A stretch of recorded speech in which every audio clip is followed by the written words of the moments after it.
We are. We're waiting.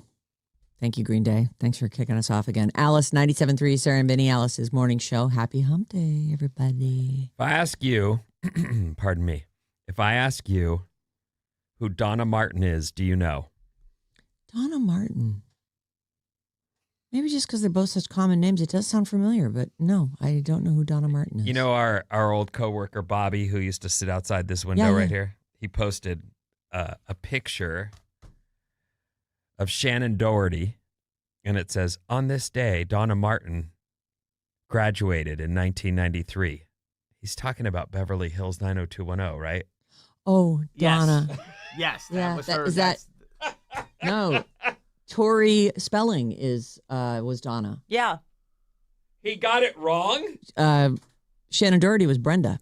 Didn't they graduate together, though? Yeah, but you got the name wrong. You got the name wrong, yeah. Donna Martin That is also so graduated, funny. perhaps, but come on, Bob. Come on, North Shore. Look. Oh, wait. No, there's, who's the blonde, the other blonde? Oh, Jenny Garth? Yeah. Kelly. That's Kelly. What are we looking at here? On this day in 93, Donna Martin graduated. So there's Austin Green, Doherty, Perry. Yeah, she's not in the She's picture. the one not in the photo. Oh, come on. That's pretty funny. It is funny, though, that, that shows a commitment to a show, and then to get the name wrong is weird. But all right. Huh. I didn't really watch that one as much as I watched Melrose. Yeah, I didn't really watch Melrose with any regularity either, but... I loved Melrose. Did you? Yeah. Didn't we watch it together? Or was it over by the time we got together? I don't know. I feel like it was early days. Remember the girl, that gorgeous redhead? She went on to be on Desperate Housewives. Is she the one that pulled the wig off? She had a huge scar down the side of her head. That was awesome. So awesome. It ended in 99. Oh, so we did watch a little of it together. Mm-hmm. Well, right, we both knew Joe from that show, who wound up coming on the show and being into you. And she's plays the princess in Spaceballs. Zuniga. Daphne Zuniga. I can come up with everything about her, but not her name. Yeah. I can't believe that, Vin. She is smoking. And you just... Oh, she was eyes a twinkle. Like, she was into Vinny. She's just that. She sits down, they start chatting, and you know how you just tell when someone is, like, totally attracted to someone. I was like, well, I'll just be over here. Man, I've had a crush on her forever. But why not, Vin? I had a girlfriend. He did have a girlfriend. You could get a pass for a star. I wasn't going to even... I liked my girlfriend. Mm. I did. I mean, it didn't work out, but that happens. Whose fault was that? Mine. 100%. In fact, I'll mention this now because do not bring this up later. Okay. Okay. This is a secret thing for only people listening at exactly 6 a.m. Go on. Just yesterday, you know how you get on Instagram and you're just scrolling around and there's a part that says you could be friends people with you this may know person. or something like that. Okay, so it actually showed one of my ex-girlfriend's friends. Oh. And I was like, I clicked on it just to see what Not she's to all follow, about. but just Right. to look. Did you automatically like everything of hers? No. Oh, that's good. Phew. But what I went and did was I was like, I wonder if my old girlfriend is in any of these photos. And for a long ways, she wasn't. So I was like, oh, I guess they're not friends. I don't know. That's weird. And then I hit it and went, oh, there she is. And there she was. Was she tagged? Did you I didn't anything. crawl through? What? I didn't anything. So you stalked your friend, but you the didn't friend bother to and stalk found your her. girlfriend. Hold on. You didn't bother to look at your girlfriend's. This levels up to stalking? It just said people you may know. Insta stalking. If you hadn't Hold on, mentioned Bob. that you had to scroll way down. Yeah, you just kept scrolling until you found that lady. Give you like 3 boxes per 3 posts per The grid. a grid. They give you a grid. I was just flipping with my I wasn't Oh anything. no! It's exactly what I imagined. Let me get it straight. It's an ex, Yeah. and this was recently. It's an ex's friend. He An didn't ex's even. friend. Yeah. This is, in my opinion, perfectly normal behavior. Oh. Okay, all right, wait. Good. Whew. Then why? So where does the normalcy stop? Because I think it stops at I found her. Okay, enough of that. Like then you look and see if she's tagged, and you doom scroll her. See what she's been the doing. Stalking. That's one step I just over can't. You into just went so far down the. There you go. Scrolling, trying to find a picture. You find it, and you're like, okay, I'm satisfied. She's still alive. How's she looking? She looked good. I mean, it was a photo. It was a group photo, and it was a small, pit. I don't know. It wasn't like a headshot of her. It wasn't her page. You know what I mean?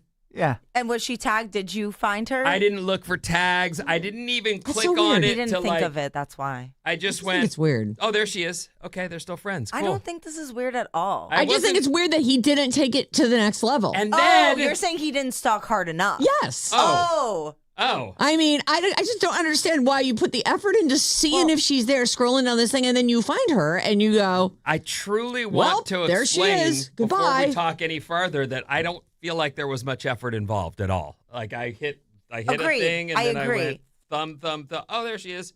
And then I went, that's off.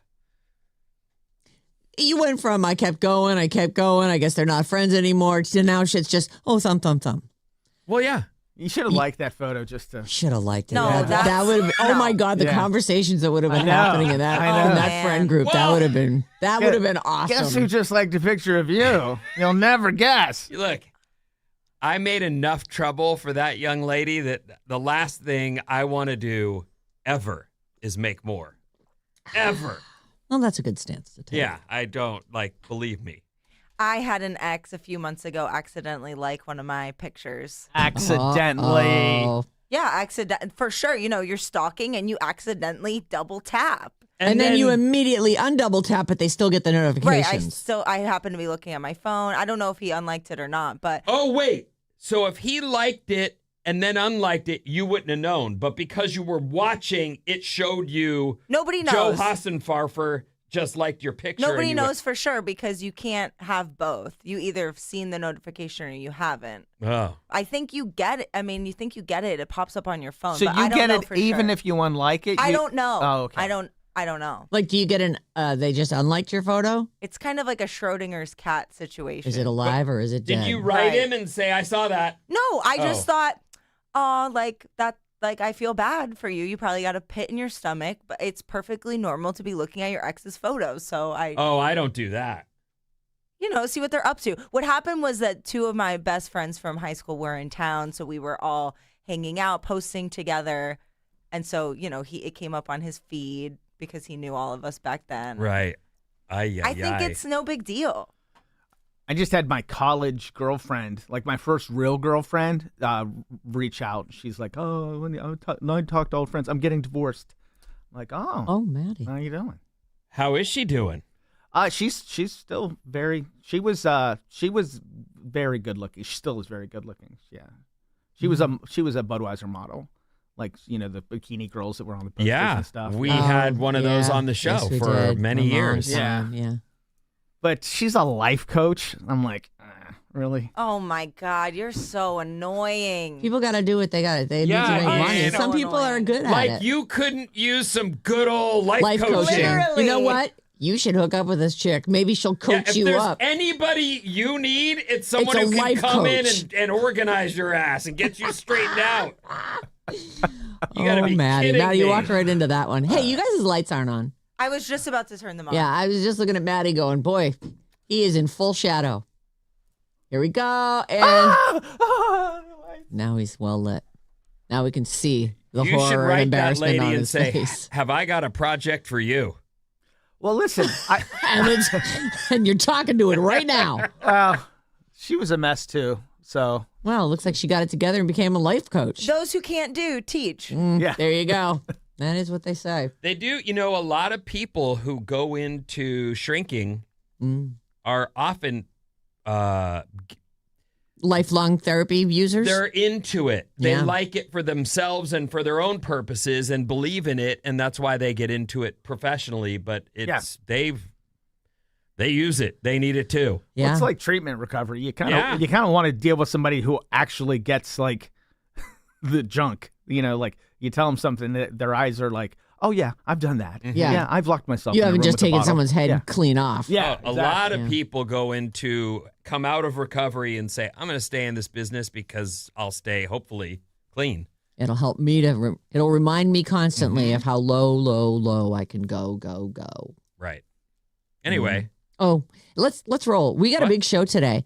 Bridge the Gap today. We're very excited. I was just reading up on our 2 contestants. They're both very accomplished women, and I'm excited to meet them. They both seem wicked smart, so I think Wicked smart. They're going to be. Yeah, this should be a good battle today.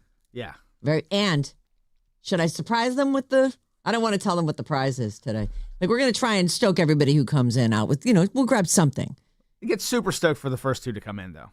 Yeah, we're really stoked. You're excited for this prize. This is a good prize. Just had the coolest thing ever laying around, I guess. Yeah, just we've got these things. Some weeks it's going to be a sticker. I'm just going to be honest with you. Are we talking about the painted bottles right now? Oh no. Oh, I like the painted bottles. Those are to come. I loved it. When we don't have a prize of this caliber, I'll whip out some painted bottles, Vinny. Here you go, a hand-painted bottle. Oh, now. I think that's a nice recycled souvenir. bottle. You worked on it yourself. You know what I'll do? I'll put one of those oil caps into it. The thing where so you can fill it with olive oil and then pour it, whatever those things That's are called. That's an amazing idea. Yeah, that'll be good. Yes. You'll have a painted bottle. That the first time you scrub it hard, all the paint will come off. So don't use it. Make it decorative. Put some sand in it. You know what I did at my wedding? Which unbeknownst to me, I put some sand in a bottle. And it's still on a mantle somewhere, right? Why are you laughing at that? It was so cute. So early 2000s, like wedding trend. I love it. And the kids did it too. So they each poured their layer. It was really, really cute. Oh, it's really cute. And we still the have sand it. can never be separated. It's so sweet. Well, no, I mean, I think if that thing fell over, that thing's toast, right? Yeah, but now it's still all mixed together. Idea. You can't separate out those 4 colors. Oh, I see what you're saying. Yeah. 4 of you are forever intertwined. Got it. KLLC, HD1. San Francisco. Sarah Vinnie, Alice's Morning Show, Smart People, and Basketball Diaries right after this song from DeJoe. The D is silent.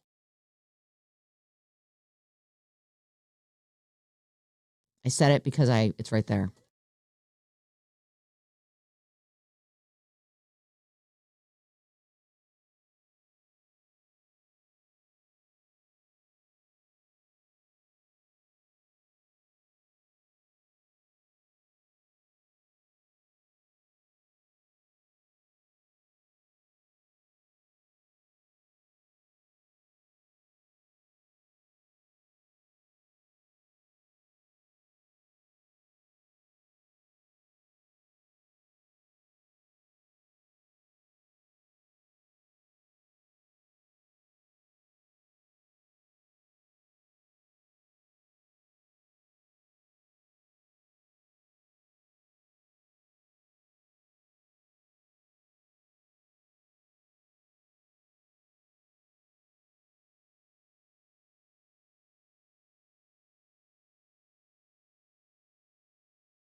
Alice, 97.3. Sarah Vinnie, Alice's Morning Show. Creative energy. We're in the hot tub just last night. It was windy yesterday. I left here to go surfing, and I'd really had great luck on Monday, so I was very hopeful for yesterday, and it was windy. Yeah, Like it was howling wind. Like, it was yeah. When I came around this corner and there was a hang glider off a cliff, and I went, oh, okay, well, I don't even need to look at the ocean now. Maybe you should do that on your days that you can't surf. You should hang glide. I will tell you, that looks so freaking hairball. I know. And so they leave off the cliff where they're, if they stay right above the cliff, they're like 10 feet in the air. As soon as they get over the beach, they're 150 feet in the air. No thanks. Yeah. Mm-mm. You must learn that in a field where people are flying kites or something. Because, riding the wind sounds rad. It sounds like flying. Oh my God. I'm sure it's the most amazing feeling. It does look incredible, looks spectacular. But I get a little queasy even when a cartoon bird is flying and they give you the view down and you go, oh. Ooh. Yeah, that's not for you, I guess. Is it for you? No, it's not. But you I don't. Stepping off a cliff with a tarp? Would you ever hang glide? I would try it, yeah. With an arrow-pointed tarp? Yeah, it used to be big. I know it was big when I was growing up in West Virginia. A lot of people were hang gliding. Just off mountains? Yeah, and we have, cliff sides that people jump off and go down valleys and stuff. But yeah, to me, it seems like it'd be the closest thing to flying. Like you said, like, there you are. Mm-hmm. I wish I was brave because I would do those squirrel suits. That looks freaking amazing. Those people, they're just them. That might be the gnarliest thing. You have to be so strong to do that because how would you ever keep yourself, like, that's all arm strength. Wouldn't your arms just go, straight back up behind you? I wouldn't know. There's a great documentary on HBO right now called The Dark Wizard. It's about, I forgot the guy's name, Potter's his last name, but he was a free climber. And he climbed. Is this the guy that died Yosemite. doing the squirrel suit thing? He died in the squirrel suit thing at Yosemite. But it's a really cool doc on this dude. So who died? Everyone, just a reminder. Well, really dangerous. Mm-hmm. Yeah, but that's the beauty of the internet. I can live vicariously through somebody's head cam. Well, someday Incredible. those GoPro videos may become life experiences you can put in the chip in your head, the hole in your head. Yeah, just plug in and go. I'm on the couch, but I'm actually feeling like I'm 200 feet in the air riding the wind. Virtual reality. It's coming, I'm coming sure. for all of us. So what now? When you say you plug in, like we get a little port in our head. I don't know how. We download our consciousness. That's how my brain works. Each day. I'm sure.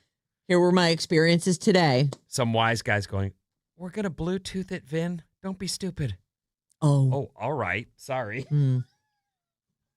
Is Bluetooth more hackable? I don't know what. I just don't want to be hacked. I don't want my brain hacked. Anyway, creative energy. It was a little windy yesterday. Oh, right. Welcome to our show. So we get in the hot tub and it's like chilly on the top and windy, and then it's so hot in the hot tub, and then you get a little hot and you go put your arms up, get all cooled down. It's really good. You should get that for your backyard. Creative Energy's pre-summer backyard event is on now. Save big on hot tubs, swim spas, saunas, cold plunges for Vinny, who likes to torture himself. Visit Creative Energy this month and make a summer to remember 2026. You can call us or text us 800-400-3697 and email us any old time, sarahandvinny@odyssey.com. On Fridays, we do Bad Advice, and that's a different email, badadvice973@gmail.com. Just write all the details of your horrible problem, and it's a snap for us. I don't know why we find it so easy, but we will solve your problem. We do it week after week. Okay, let's begin with, how about a fast fact? Fast fact. Okay, I love those. That's not what you say. No, I love those. That's it. Okay. Please answer in the form of a question. Of the 15 most populous Bay Area cities, this one is the home to the most Jeopardy champions. These are, believe it or not, our town here is home to all these amazing, just the most Jeopardy champions ever come from this town. Why does Mill Valley come to mind? Well, you're answered in the form of a question, so that's good, but that is not the correct answer. Anybody else? Or did you already see this, Bobby? No, I didn't see this. San Jose. Does that count or no? No, because you didn't answer in the form of a question. Yes, I did. No. She said, does You San said- Jose count? She said that after she said San Jose. Does that count? I like it. That was the form of a question. And that also isn't the answer. The answer is, what is Berkeley? Berkeley is where congratulations, Berkeley. You're the smartest. Those smarties Of with the- their cute houses. I know. The neighborhoods over there are just So darling. darling. It really is a lovely And area. the food. Oh, Very nice. too bad no one can afford to live there. I know. My son lived there with, I think he had 4 roommates. And it was still over $1,000 a month. Oh, man. I know. It was crazy. I was like, live in the dorm. It's so much shit. Live in the dorm. Like, all right, whatever. You get a TA job done. Okay, this is terribly sad. I remember when this happened. It was this guy, Jason Collins, was the first openly gay NBA player. And he has died of brain cancer at the age of 47. Oof. I know. He has served as a global ambassador for the sport for the past decade, died of brain cancer at 47 years old, which just feels so How do young. you catch that? I don't know. Is it microwaves? Is it holding your cell phone to your head? Like, I don't know. Some people just get brain cancer. He had been diagnosed. He told ESPN back in November that he had been diagnosed with stage 4 glioblastoma, one of the deadliest forms of brain cancer. He traveled to Singapore over the winter and received an experimental treatment not yet authorized in the United States. Those treatments were effective enough for him to come home, attend NBA All-Star Weekend events in LA, go to a game at Stanford, but the cancer did not go away. And he died peacefully at his Los Angeles home surrounded by his family. He retired in 2014 after a 13-year career that included stops with the Nets. Oh, my God. He played for everybody. Memphis, Minnesota, Atlanta, Boston, Washington, and then back to the Nets after they moved to Brooklyn. He announced he was gay in a 2013 Sports Illustrated cover story, becoming the first publicly gay athlete to play in any of the 4 main North American sports leagues. When I chose to come out, there was no scandal or anything. This was like, I feel that I'm good enough to play in the NBA, and by the way, I'm gay. Just so everyone knows, cards on the table, this is where I am. That's good. That's cool. I know. And I'm glad there's no scandal because I as much as I wish that every person can be out and live their true life, I don't think it's okay to pull people out of cover. If they don't want that, Yeah, maybe they I just think your sexuality is a private thing. I If understand. you share it, good on you. You know, If you don't. sometimes I have opinions and people will go, yeah, white male. All right, well, yeah. But I do feel this like is how I was born. if someone is sitting there and they're saying that they don't want to deal with that while they're trying to make their money, I feel like they should be allowed to do that. But anyway, I'm glad he came out. I do think it's a great example and good for everyone involved. Well, and you can see why someone might advocate for someone to come out and push them I too, do. because it would be, that would put them in a leadership role. But it's also, it's like telling someone that you've got cancer. That is forevermore the only conversation that you'll have with that person. Like when my friend Joe had cancer, he was like, let's talk about anything but cancer. That'd be great. I don't want to give you an update. I don't want to, you can make some cancer jokes. I'd be fine with that. But, no, I don't want to talk about that. What are you doing? And then you feel, then you tell them what you're doing. You feel bad because that person's going through it. It's like, there's no winning. Cancer makes everything suck. To sum it all up, let me just say this. This is on the other side of the coin here. NBA player Brandon Clark has died at the age of 29. He died Monday in Los Angeles. What happened to him? He was found at his Los Angeles residence where drug paraphernalia was found. Naturally, they're investigating. On May 11th, around 5:10, officers responded for a possible death investigation. They say they found the deceased male at the location, conducted an investigation. Drugs were discovered in the home. The death is being looked into as a possible overdose. So they don't ever come right out and say that stuff. He played at San Jose State and Gonzaga. Drafted 21st overall in the 2019 draft by the Thunder. And 2019. So how old was he? Did you say? He's a young dude. 29. Oh boy. Yeah. No, he's an active. He's a Grizzly right now. Well, was. his season was over. But yeah, that's it though. He probably vacation. I'm off. Yep.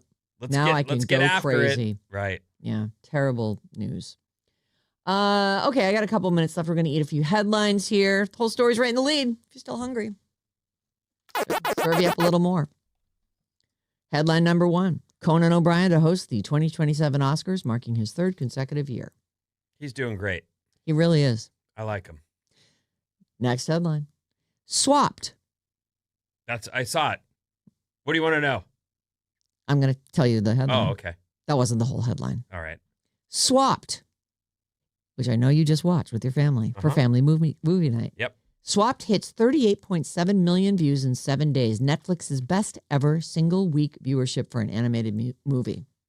So I guess congratulations, Sean Lasseter. It is. It's good. I'm looking at it's very colorful. I'm looking at the still from the movie. You know, it's not fair to say because things have changed so much. But Toy Story, like that's the guy who did Toy Story, Cars. Like it's. He was behind most of everything. I mean, he was the guy there. But it all went through him. It says a lot about the team that he had put together. Like clearly, incredibly talented people. When he left, he had to leave behind his best people because the work out of Pixar continues to be stellar, and luck wasn't that great. It wasn't. But Swapped apparently is pretty good. It's pretty good. Next headline. Jamie Foxx expecting 3rd baby, first with girlfriend Alice Huckstep. She is not well known, and they estimate her to be around 30, and he has a 32-year-old daughter, so that works. He has a 32-year-old daughter, like maybe a 17-year-old daughter with 2 other ladies, and he's going to have his 3rd baby at age 58. They've been together for a bit, a couple of years maybe. I thought I saw, let's see. Both his daughters supported him after he had a brain bleed in April of 2023, and it looks like, let me see if I can get her. I think they started later that year. August 2023. And she's 31? Well, they say various sources cite her age as approximately 30 to 31 years old as of right now. So that would literally be me dating Vinny. I just want to put that out there. Oh. Disturbing. It is. But stars don't care. They're like, say whatever you want. I'm in with this chick. But I thought they say stars. They're just like us. Except for their weird age gaps. Is that how it goes? They're more public age gaps. I'm sure there's plenty of people who date people far older or younger than them. I know you hate this, but you want to see a picture of this Alice Huckstep. She's a 30-year-old white chick. Actually, she kind of looks like Bob. What does she do? Nothing. No, she's like a fitness instructor. She's gorgeous. She is beautiful. She's pretty, but she doesn't look pretty in a movie star way at all. I would say she's a social influencer or a nanny. She's an Australia native. She described in reports as a fitness model and owns some kind of fitness business. And now she's having a baby. So she's younger than his oldest child. Yes. Okay. Well, that's what they think because not much is known about her. They actually say she maintains a low public profile and does not have any public social media accounts. Whoa. It doesn't mean she doesn't have them, but you can't follow her. You know, it's like one of those request things. Okay. I guess. I don't know how all that works. And one more here, just to get this off my plate. One more headline. These have been delicious, by the way. Kim Kardashian makes the difficult decision in law journey after multiple failed bar exam attempts. I'm pressing pause. No! She is taking a break from taking the California bar exam. She has taken it, I think she's taken it twice a year for 2 tries per year, but she's tried a few times. And I don't have the exact number in this story, but she skipped the one in February and says, no, I'm not trying again in July. Maybe if she wasn't doing a million other things, including launching a TV acting career, she would be able to properly study and pass. Mm-hmm. Good point. Or have actually gone to college and and actually done law school. But she did an apprenticeship, and she's been working in law and studying it non-traditionally for, what, a decade? And it's working out great for her. I mean, she's done a lot of good with her with the Innocence Project. Yeah. Listen, she's so smart. Everyone knows that, Kim Kardashian. And she's a great advocate. And she has actually, gone to the mat for things that she believes in and gotten people freed and gotten sentencing changed. And didn't she even do there was a prison reform thing that she was yelling in the Oval Office about? Mm-hmm. Good for her. Way to have energy. You have way more of it than I do, Kim. I'm going to go sit on the couch now. Is that cool? And not study for the bar exam. No, plus she has 4 kids, and obviously she has all the money in the world and all the help in the world, but still. And diamond grills. Yeah, incredible. I know. So Kim has decided I'm pressing pause. I'm going to give myself some time. So I don't know if she'll ever go back to it, and it's not like she needs the money. So what's coming up in the news then? Graduations have begun, and this speaker was booed fiercely. Uh-oh. What could have been mentioned? Oh. After these.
Alice, 97.3, Sarah Vinnie, Alice's morning show. Good morning. Happy hump day. It is a generational showdown today, people. Very excited about this. Gen X versus the Zillennials. We do it every week with Bridge the Gap. Today, 8 a.m. This week, it's North Bay versus South Bay as Zillennial Joanne from Santa Rosa takes on Gen X's Elizabeth from San Jose. What's up, everyone? This Alice Report is brought to you by Jumpstart MD. Want to get in shape for summer? Okay. Start your weight loss journey with Jumpstart MD. Mention Alice and save up to 70% in May. Oh, that's great. Call 855-JUMPSTART or visit jumpstartmd.com. You got this with the help of Jumpstart MD. Check them out. Yeah.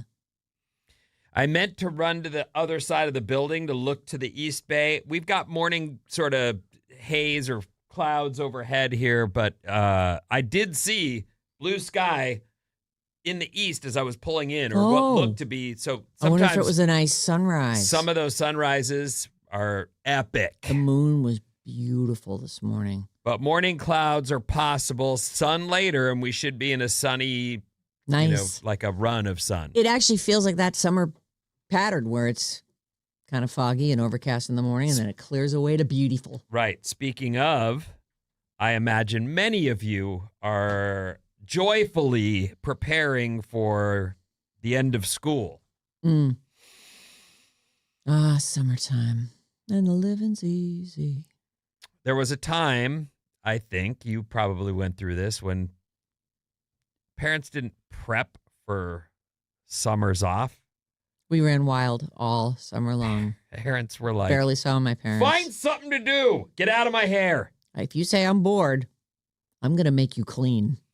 Now parents are like, well, I've got to get them in something for July and something for August, at least to fill the, we're doing like junior guards, and there's like, you got to find stuff. Well, when we were kids, like my mom was home for my young childhood. She didn't work until later. And your mom worked at your school, so I assume she had the summers off. She just needed to babysit you at all times. I went to year-round school till junior high. Oh, is that so? Ugh. Was it awful? I didn't know any different because I always went to year-round school, and my friends went to year-round school with me. Did you have like a summer break, or was it like 2 weeks or something? A couple weeks in the summer, but then you had a couple weeks, they were staggered. So I actually enjoyed it, but then when I hit 7th grade, all of a sudden, I just surfed every day all summer long. I would hit the beach with my buddies, Dutch and Jason Sisko and Nipples. All the boys. We'd go to the beach in the morning. We'd get there with a couple bucks in our hands, and we'd stay all day. We'd wait out the black ball when they tell you can't have hard boards in the water, and we'd hang with girls and eat bread balls from the crab cooker. Oh, nice. That was when you could, eat a whole loaf of bread and not think twice about it. Well, in fact, your body needed it. You were a 12-year-old. You're a 13-year-old. Bread ball, extra butter. What? That's what I want. Bread ball, extra butter. Uh-huh. Give me all the butters. Like a sourdough. Yeah. Did they have that at the Crab Shack because they would cut it open and put like clam chowder in there? Stuff like that, yeah. Yep. I love that. That's one of my favorites. Mm-hmm. It feels wrong the whole time you're eating it. It's like, wow, this is just a bucket of fat. No, I didn't think anything of it. No, at why the would time. you? You're 12. You just take and the you're a whole rail. cup You needed to pack some. You should have eaten all the ice cream too. Smear it in there and then just get crazy on it. Anyway, so as kids are beginning to graduate and as parents are preparing to find all the things needed to do stuff for the kids so that you can, go to work. Yeah.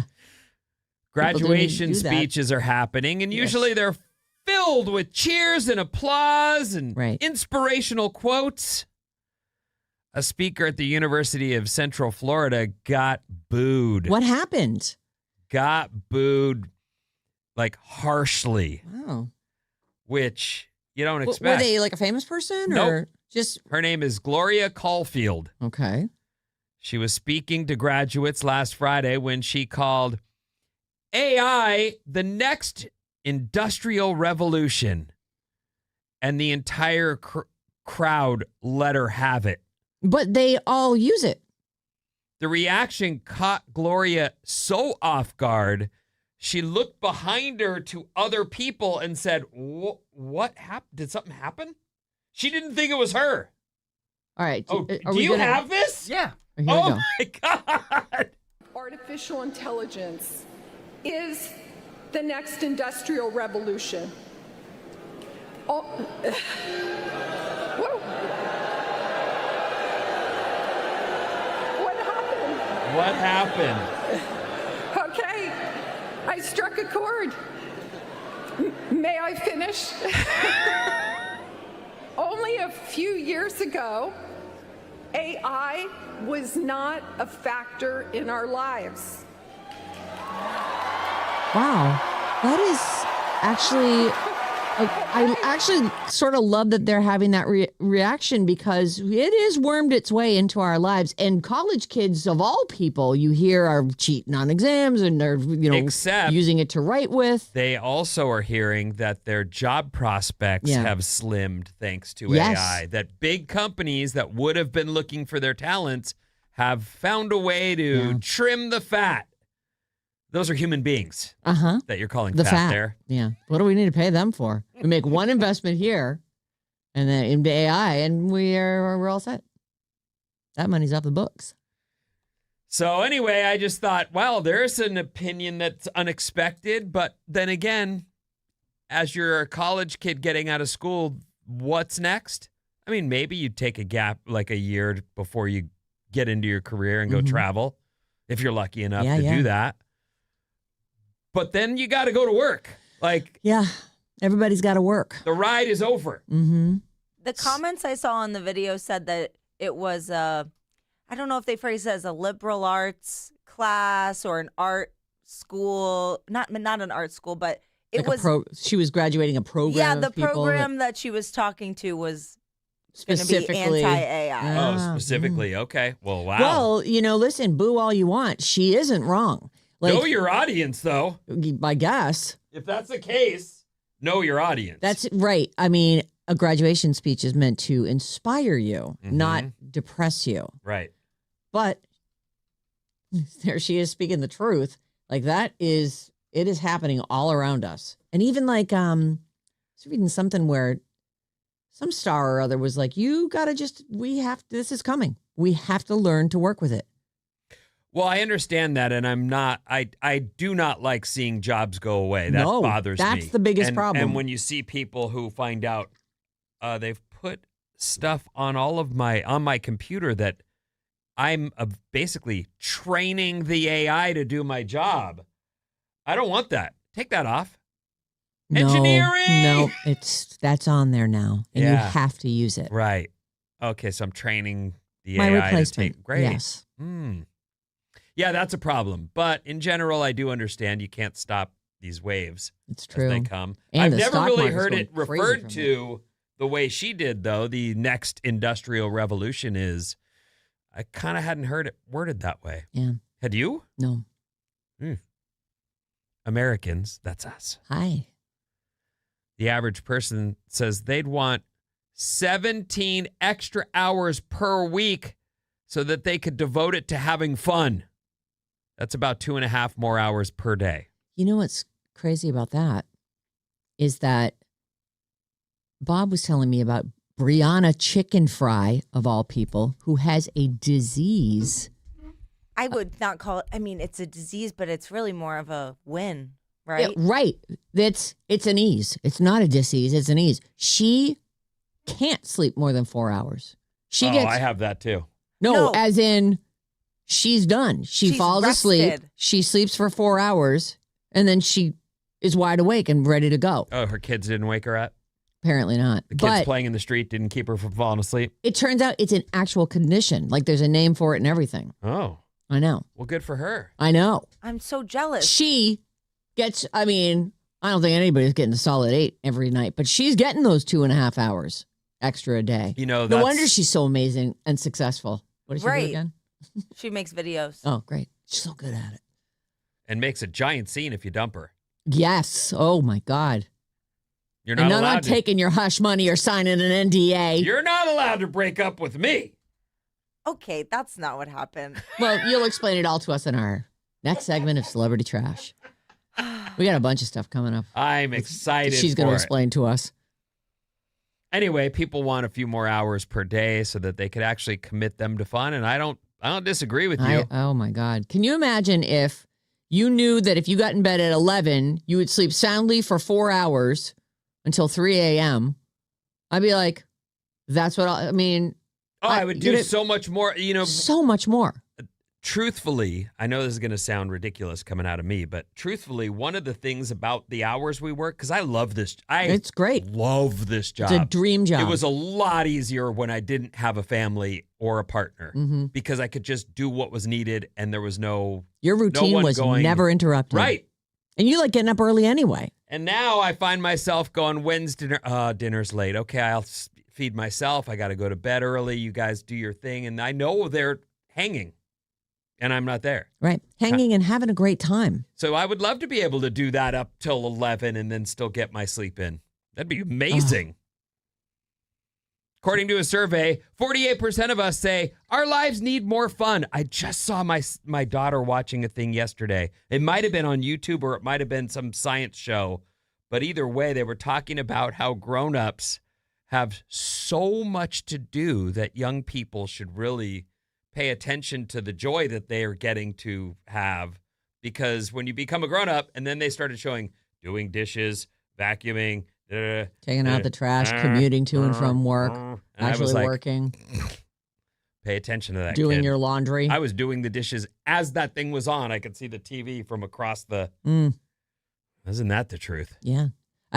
Right. What do they say? Youth is wasted on the young. Like everything about being a kid and all our kids with all their anxiety. And meanwhile, it's like you haven't even had it. There's been no challenges yet. Like I don't even force you to clean the bathroom. It's hard to say that to a kid who thinks they have, they put do upon. have anxiety. Yeah, they do.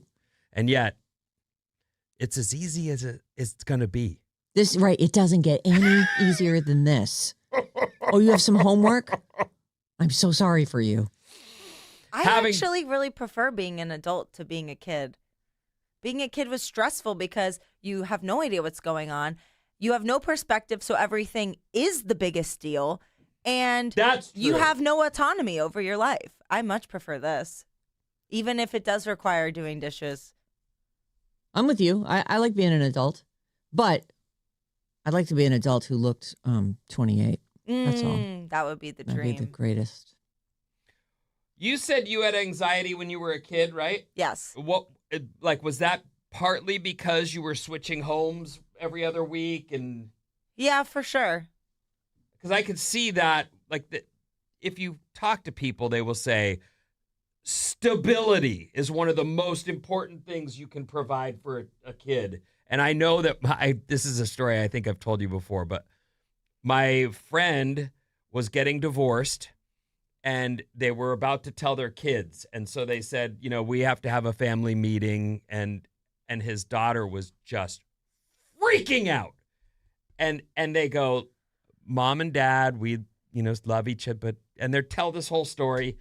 And she goes, and they go, and we're going to get divorced. But listen, you guys, and his daughter goes, oh God, I thought we were going to be homeless. That's what she was tripping on. She didn't care that they broke up. As soon as she found out that, I still have my room I still have my life, she went, okay.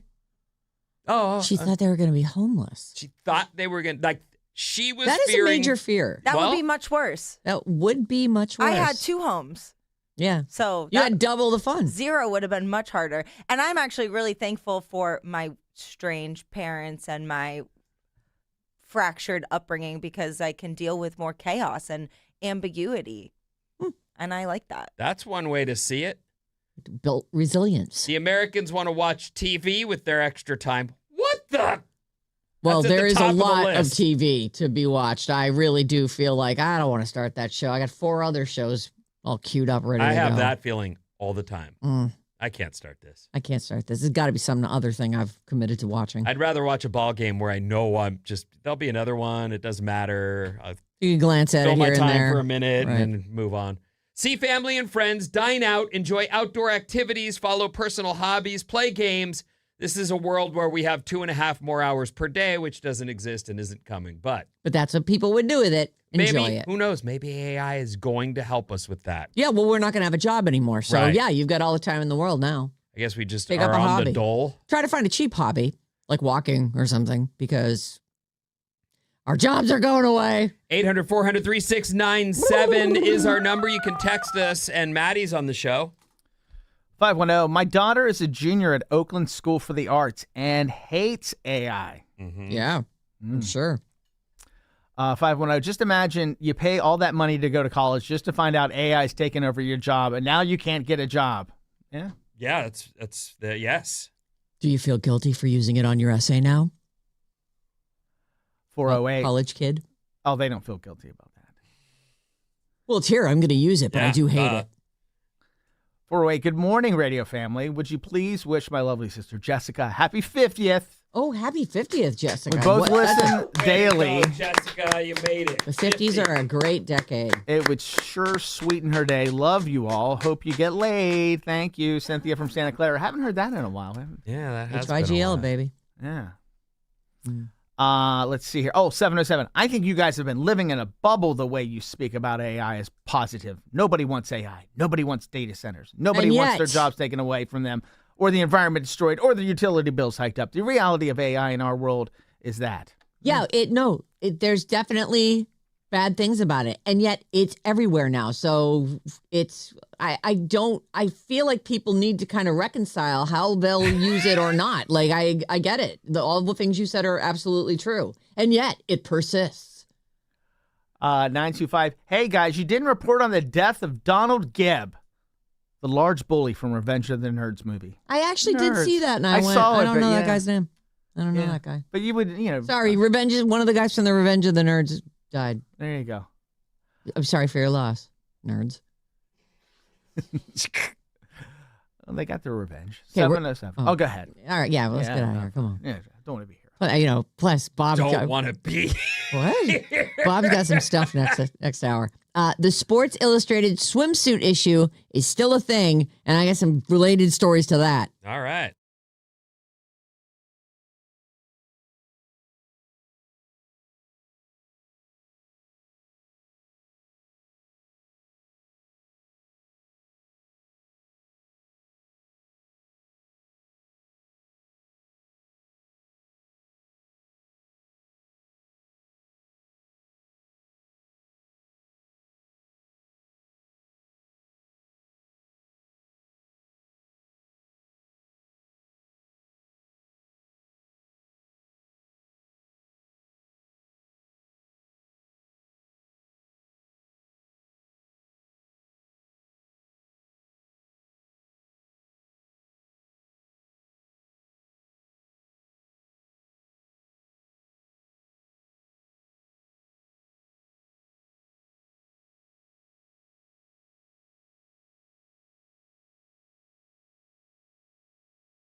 Bum, bum, bum, bum, ba-da-dum, bum, bum, bum. Alice, 97.3, Sarah and Vinnie, Alice's morning show. This part of the show is brought to you by the beautiful, the amazing Silverado Resort in Napa. Enjoy renovated rooms, a refreshed spa, and the soon-to-be-open match play kitchen and bar. They got golf, tennis, pickleball, or just unwind. Oh, I got it all. Yeah, they have it all. Or you can just like sit outside by the pool with a book. That which sounds like the way. Mm-hmm. Well, somebody else does all that sweaty stuff. Plan your Napa Valley staycation today. No matter how you want to spend your time, spend it at Silverado Resort. Call us or text us anytime, 800-400-3697. We try to get to those once an hour in Vinny's section of the show. That's always fun. See what people have been saying. And email us anytime at sarahandvinny@odyssey.com. In an hour, we're playing Bridge the Gap. We're extra excited about today's round because it's the first time we brought listeners in to play with us here in the new building. So Joanne and Elizabeth are joining us. Joanne is playing for the Zillennials and Elizabeth is playing for us. We're really excited to meet them. We want this to go well. We do. So if you've got a cold or if you're carrying anything that we don't want, let us know in advance and we'll sit you outside. Oh, is that well? Right, we'll just run a mic line out to you. Sure. You know, He doesn't want to get any. He doesn't want any sickness. So welcoming. well, If you're sniffling, stay home. you know, we want this to go well. We do. We It's true. Don't take the show out on your effort to We participate. will blame you for the rest of your life. You'll always be that person that brought us the funk. I was trying not to actually come right out with it, but there it is. Mm. It's not a bad point. I don't like it, but still, I do agree with it. Okay, so let us begin. Tonight on TV, Survivor Season 50 continues. It's so good. This is a great season. It could end right now, and I'd be like, that was it. That was the one. Congratulations to the people who produced Survivor. You did a great job. They did. Yeah. Threw away season 49 over it, but this one is making up for it. It's great. Okay, so Sports Illustrated. The only thing I really know about Sports Illustrated is that people don't buy magazines anymore, and that once a year it would make it into the news because it would do the swimsuit issue, and that was It's obviously wildly popular for them, or they wouldn't keep doing it because Right. these They never shoots have stop, to right. cost a fortune. In fact, I feel like I heard that the actual magazine like went under, but they still put this part of it out. Don't they? Are they the ones who also do like a nude thing, like nude various people, in the prime of fitness because they're currently in the NBA or they're a wrestler or whatever. I remember they had a photo shoot of a pro surfer. She's from a very famous family. Her name's Coco Ho. Michael Ho's her dad, I believe. She did a bunch of nudes, but they're all like so tasteful, right? So that you don't see anything. I mean, the people. But you can see her naked, fit body. Oh, yeah. It was all about the fitness. They might show some butt cheek. That was. They did. Yeah, they showed side shots where you can see the butt. They're well done. Yeah, beautifully done. The calendars are popular. My dad, 90, still every year for Christmas, I get him a Sports Illustrated swimsuit model calendar. That's Isn't that nice? That's what he wants. Are you sure? He every year He starts flipping through. Thank you for getting me this. Miss February. Whoa. Hey. So they have revealed, Sports Illustrated has revealed their 4 swimsuit covered models for this year. And they are Hillary Duff, who is, she's got a new song. She's doing some kind of tour. Mm-hmm. She has a whole album, yeah. Yeah, that's right. The album's already out, too. Yeah, and she's been embroiled in the mom group drama all year. That was good press for her, because she seemed sane and not like she was losing her mind. And she is smoking hot in this cover. She's wearing kind of a deep cut one piece, which almost looks like behind her hair. You might be able to see something there. But she's sort of like sideways leaning on the beach, like sitting on her butt, but leaning to the side. It's a hot shot. It's a cute photo. She is hotter than this, in my opinion. Do you think so? Yeah, I don't like the pose either, but it's cool. I kind of like it. The pose, I think it's because they had to be varied with the other three. Oh, like everybody can't be Everyone in the same. can't be in the same pose. That But pose doesn't happen in anyone's life for any reason ever. it looks wildly uncomfortable. Yeah. Like that's the way the hands are planted flat and Yeah. she's like, I don't know. You know what that is? It's like if I'm sitting on a picnic blanket and I got my legs, I'm sitting with my legs both to the side, but I'm sitting kind of on the side of my butt.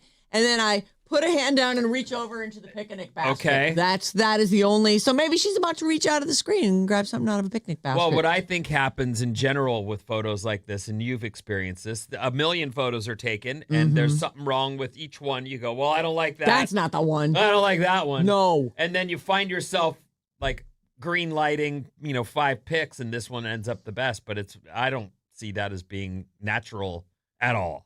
Yeah. I don't know how old she is. She's got to be in her 40s at least. She's great looking though. Yeah, she's pretty. Any one of she got us those would be like, yeah, puffy lips. put that on the Yeah, cover. that one, I put that, right. My legs look long and lean. She's 38. Oh, 38? Oh, she's still a kid. I love that. What, that she's still a kid? That you say 38's still a kid. It is. Would you call her, I don't know where Demi Lovato fits into this age group. Like, is Demi Lovato like someone that was on a show with her? No. Hillary Duff was very early 2000s. So I think older than Lizzie Demi. McGuire. The Lizzie McGuire movie came out in 2004 or 2005. And Is Demi she Lovato. Younger than like Miley Cyrus? No, she's older. She's older than Miley Cyrus. Yes. And then Demi Lovato is younger than both of them? How old is... hold on, I'm going to look Demi up how old. Lovato is a little bit younger than Miley Cyrus. They were much closer on the Okay. Disney Channel The timeline. review of Demi's show, did you read that? You didn't see it? Her tour? Yeah, there was a review of the show she played recently here in the Bay Area, and it was not good. Oh, no. Oh, She's really? 33. They said the one thing, and I agree with them where this is concerned, is that her voice is great. Right. Everything else was not great. Oh. Well, That's too bad. I mean, that's really what you want is her voice, right? Well, they didn't bring a band. They played tracks. Oh. And they like tracks and dancers, and that was it. there were some dancers when they were even not very kind to the warmed over Britney routines. I was Oh. like, oh, gee. I do think it's interesting how much pop stars are like, oh, let's reference Britney Spears. Let's reference Madonna. Let's do what they used to do. I'm like, why don't we do some new stuff? Why are we always looking back? Yeah, I don't know. And I but love nostalgia as much as the next girl, but I Like, also, you might do a nod to it, but don't do a whole routine to it. right. I think I've heard she does have a great voice, but it was weird. They cut and they said Kind of a they yeller. EDM'd a bunch of the songs too, so they weren't the Oh. version everyone knows because it was just a track, so they Mm. didn't have to just play it. Yeah, Hit and play. she was playing Chase Center. So, I mean, Big when venue. you're comparing to like the people who do the huge shows. Yeah. Mm. Anyway, Hillary Duff, Hillary cover of Duff, Sports Illustrated. First one. So proud of her. The Yay, second Hillary. one is Tiffany Haddish. Tiffany Haddish is hilarious. I feel like she's almost unrecognizable in this picture. I had no idea she was so hot. She worked on it. She did a lot of work. When she won, like, I remember the first time I really saw Tiffany Haddish, she hosted SNL, and she was talking about how much she'd spent on it. She's like, I spent so much money on this dress for some award show that she was going to because she was in a movie that, whatever. And she's like, I was like, F it. I'm going to wear it on SNL. Like, I'm not only wearing this one time. It was like a $3,000 dress or I something. love She was freaking that. out. And she was, a thick chick. It was a great bit. It was a really funny bit. And she was very charming and she's so funny. And then she started like a whole weight loss fitness journey. And then wasn't she with like Common for a minute? Like they were together, I or don't was know it about Ludacris that. or something? Is she the one that got arrested for DUI not that long ago? I feel like she has run into some trouble. I don't know that. I don't know that for sure. Yeah, I she know- was with Common. You're right. Anyway, she's really She's wearing 2 swimsuits in the photo, which You're is right. very weird. I know. One right over the other. I noticed that too. I was like, huh. Couldn't decide which one. Anyway, it's a fun, flirty little thing. She's kneeling in the water and she did have a DUI in And the stories 2022. are recent. when are they from? 6 hours ago. Oh. Tiffany Haddish calls for Georgia DUI case to be dismissed. It's a January 22 Georgia DUI, January of 2022. The stories are she's But in as court of May recently. 2026, she is seeking to dismiss her Yes. Dewey case. Something interesting about this photo, because you're mentioning that she has lost weight. Yeah.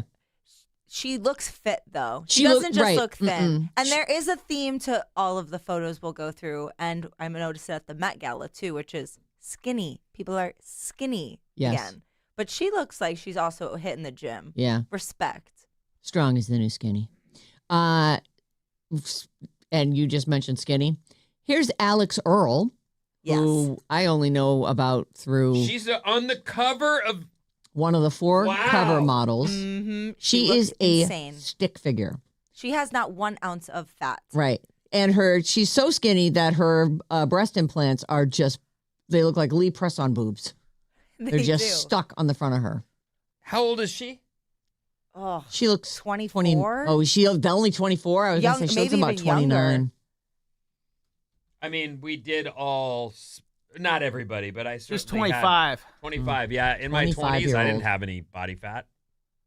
Oh, lucky you. I had plenty of body fat at age 25.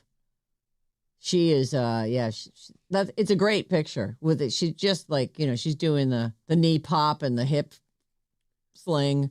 Yeah, she looks great. Although, and I see her name is there in the grass on the side of the photo, but if you showed that to me and said, "Who's this?" Yeah. Really? No, but I We've would. been talking about her for months now. I know, Get it and together. I She looks still like every can't- blonde influencer I've ever seen. Every single one of them. Like she looks like that country singer. She looks like Alex. Interchangeable. I agree. Good for her though. She's smoking hot. Now I know what she looks like. And then the 4th one is an actual model, and her name is Nicole Williams English, and she's another hot chick. She looks very tan and toned and she- natural. and natural. And she's probably like 20. She looks like a fully But fully those look formed like, woman. boobs that happened to her and not. Yes, she didn't happen to them. Mhm. They happened to her. Her And- age is a mystery. Is that so? Good for her. How somehow it is not on Google. Stick with that. Nicole crazy. Williams English. Good for One her. of 4 cover models. She's 41. No! Get the what? Lookable. That's a chick who looks, I would have said she's anywhere from 25 to 35. And only because she's a mature looking face. Like, and not because it looks old or anything. She just looks like a mature woman. I love the hip tattoo. I know. It's like a stripe of just like a line of text going down from like sort of right at her belly button level all the way straight down the side of her hip. It's cool. Okay, so their covers hit stores tomorrow. I feel like people just see this stuff on Instagram and move on with their I've lives. never ever been a Sports Illustrated swimsuit model edition fan in that I rush to look at it or buy it or It's always interesting to see care. who they pick. yeah. I mean, I'm interested in what you're showing me now, but I won't go back and look at it later. The magazine's editor-in-chief says there was a focus on celebrating individuality, from Tiffany's deeply human story rooted in joy and honesty to Alex's evolution of access into influence, to Nicole's commitment to authentic growth and Hillary's quiet reinvention marked by confidence, humor, and grace. Hillary says being asked to participate was flattering but daunting. I'm a mom of 4 and I'm not a spring chicken. I don't typically frolic around in a bathing suit, so it was a little scary. Tiffany said it made her realizing that modeling isn't as easy as it looks. There was a few times I scraped my knee on the lava rocks and I was bleeding. And I was like, modeling is a lot harder than I thought it was. That's kind of fun. Scrape my knee on the lava rocks. That's cute. Alex Earl was apparently she was out promoting her cover on Sports Illustrated, which we were just looking at her skinny little picture. And Craig Melvin from the Today Show was like tell me about this beef with Alex Cooper. So Alex Cooper and Alex Earl were on Call Her Daddy. No. Call Me Daddy? No. Tell me what is it again? Alex Cooper has a podcast called Call Her Daddy. Alex Earl is totally separate. She came up on TikTok. She's much younger. Sophia is the one that started it with her, With and Alex Sophia Cooper. and Right. Cooper have broken up. And then so she was never part of that. Alex Cooper started a media company with all of her success from Call Her Daddy. It's called Unwell. And she contracted or had a deal with Alex Earl to come do a podcast on the media company. It didn't work out. She left. Alex Cooper's media company announced that they dropped Alex Earl's podcast. And there's been mysterious beef ever since. Yeah. And we don't know. Just come out and say it. There's no NDA. There's no NDA. Just say it. Yeah, that's Alex Cooper asking Alex Earl to stop subtweeting her, basically. Does subtweeting mean leaving comments? It means like passive aggressive internet slander. Okay. So anyway, she was asked to comment on the beef, and she was very evasive about it. She's like, "I'm here for positivity." I have the clip. Oh, great, good. There's been this back and forth between you and the internet personality, a podcaster as well. Seems to be a bit of online beef there. What's actually happening? What's really going on? Well, I'm trying to keep things pretty positive today. We don't have that much time here, honestly, and also, it's like, why ruin such a good day with something? Okay. Not so great, Well played. Positive vibes. But is there some sort of legitimate contentiousness, or has it all been keep exaggerated? going. I know. No, it's exaggerated. I love everyone. Okay. There you go. I mean, I'm not buying it, but I'll let you go. We'll move on. Well, at least it didn't just back right down. But I What? wish you'd- Why? What's your problem, Maddie? What's the problem? There's no problem. You don't like her voice? What? God forbid she sounds like a woman. No, she doesn't. Just a little effect. She sounds like a girl. Well, she is. She's 25. She's Yeah. just a girl. Alex Earl shuts down Craig Melvin's questions about Alex Cooper. I don't But know she did why it with she positivity. did. Yeah, I don't know why she did it that way. She should have, in my opinion, been way more like, "Yeah, I'm riding this wave." That's what that guy knows about her. That's it. That is it. That is Someone it. just told him there's That's not beef. true. Dig for the beef. Yeah, it What is. makes you think he hasn't done his research on someone who's coming on his show? Well, sure. But what he really knows is, damn, that girl's hot. So, what would you ask Alex Earl if she was promoting a swimsuit thing and all you see when you look up in the research is she's got beef with a bigger internet personality Such than big she beef is? that they did a send-up of it on SNL as though anyone was going to know what it was about. I have no issue with him asking about it. That's what you're supposed to do as a quote-unquote journalist. But I also don't think there's any issue with her not answering it. Just because someone asks you a question doesn't mean you need to answer Oh, it. I agree no, with that. absolutely. What would you ask her? I don't know. It's a good question. Like, I would love to have this person who's so wildly popular in, and there's some controversy, but I would not even accept that answer. I would be like, "I'm sorry, look, this is what's going on out in the press." This is, if you Google your name, you probably never do that or anything, but this is what's being talked about with you. This is your chance to set it straight. You're do it on our farming show. chaos, Thank you. But you're going to come in here and say you keep it I'll positive. keep it positive. Get the Well, she's promoting a show. She has a Netflix show coming out supposedly Like this a year. reality show. A reality show about her life, and the thought is that they're going to talk about this on the show, and that's why she hasn't come out publicly to talk about No, whatever her exaggerated. beef I love is. everyone. I'm just trying to, I love everyone. No, it's exaggerated. I love everyone. So love maybe everyone. if I were her, I would have been more coy and pointed to like, we'll find out soon enough.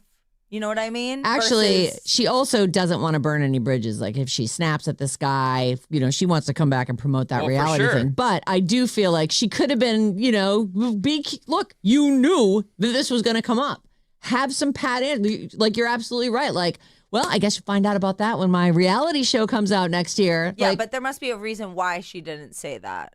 Because that's the right answer, is to always be branding, you know? Yeah, so why wouldn't she say that? Maybe they thought that Maybe it's they not had an coming out. agreement that she wasn't going to be ever. asked about it. There's no NDA. And then, of course, Just they asked speak. her about Just it say your anyway. piece.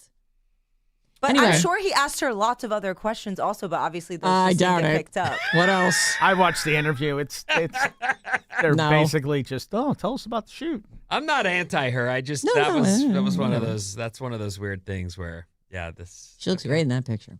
Well, I feel like we already talked about the Brianna chicken fry. She's also in this Barstool cinematic universe. Yes. She's Chicken Fry is or Alex Earl is. All of them apparently are all in this Barstool cinematic universe. Yeah, Alex as Earl they- has never worked at Barstool, but it's fine including her in that for sure. Because she was like Smoke Show of the Week back in the day and stuff like that. So Smoke Show of the Week. I can't get into that right We now. do that but yeah, weekly. I would count her in the Barstool cinematic universe. Well, sure. anyway, so as we were talking about it, that was when our girl Bob goes, did you know that Brianna Chicken Fry actually has a disease that makes it so that she only needs to sleep for 4 hours a day? Because it sounds like the best disease ever. The best. Are there downsides to this disease? I don't think so. What's the name of it again? Probably loneliness late at night.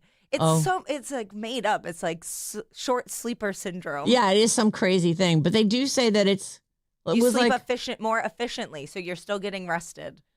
imagine if you got in bed and you immediately fell asleep. What do you do? First REM sleep and then deep sleep. And then you come back up through REM and then you're out. I don't think they really know. You're right. They change it every few years, so. Well, she goes right to deep sleep. She just gets the rest she needs. That's great. Oh, Wouldn't you love that? yes. Yeah, I would love it too.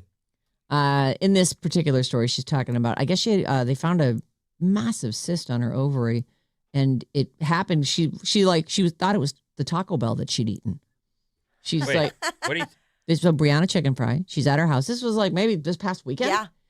She is on a date. They're out and about and they eat a bunch of Taco Bell. And then she's like, oh, my stomach's kind of hurting me. And she wakes up in the middle of the night and she's like convulsing and projectile vomiting. Convulsing? Yes. And makes this guy, she goes, that I'm kind of dating. He was still there. Bring her to the emergency room. And they're like, yeah, it's the Taco Bell. And she's like, I don't think this is the Taco Bell. So they give her an ultrasound and they find the grapefruit. You always hear that, the grapefruit sized cyst. They're like, oh, we need to get that out. So she had the surgery and. Right then? Yep. Well, I don't know. Emergency surgery. Did they do it right there? I don't know if it's right then, but the next day. Yeah. Oh. Right. We're prepping you for surgery right now. But anyway, so there's a bunch of stuff from her this week where she's in a hospital bed and then she's at home and she's like, I'm not allowed to move or lift anything for 2 weeks. She goes, and I'm moving to New York City this weekend. Yeah, she's So- moving apartments. Yeah, so I'm gonna need to pick some stuff up. That's scary. Yeah. How do you catch that, Vin? How do you? I don't know. I don't know either. Well, let's hope the listeners don't bring that in for us. Yeah, I'm we trying don't. to keep things pretty positive today. Yeah, we're just trying to keep it. I'm You guys, what? trying to keep things pretty positive. You're being It's just, rude. yeah. She's not saying anything weird or She's wrong. not saying or anything weird or annoying. wrong. It's the vocal fry. voice. It's the vocal fry. That's how she that- sounds. No, nobody sounds like that. Like that is totally an affectation started by Paris Hilton or It's someone around cultural. them. I'm trying to keep things pretty positive. You know what? You're today. right. How dare I make fun of her It culture? is just like how men talk with their deep voice when they're being bros and talking about sports. It's just culture. We change our voices depending on who we're hanging out with. I don't know. Hey, Do Ben, we? I'm looking forward to your news coming up. I was hoping that maybe you'd talk about some sports or something. I could do that. Okay, perfect. We'll do that next.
I love that song. Embrace that. It's amazing. Hi, it's Alice at 97.3. Sarah and Vinnie, Alice's morning show. We are so excited for our generational showdown. Bridge the Gap is coming up at 8 o'clock. Gen X versus Zillennials. Do not miss it today. Just a half hour from now, we're about to play our first in-studio listener round, and the prize we have for them for getting their butts in here on a Wednesday morning at 7:30. Are they both here now?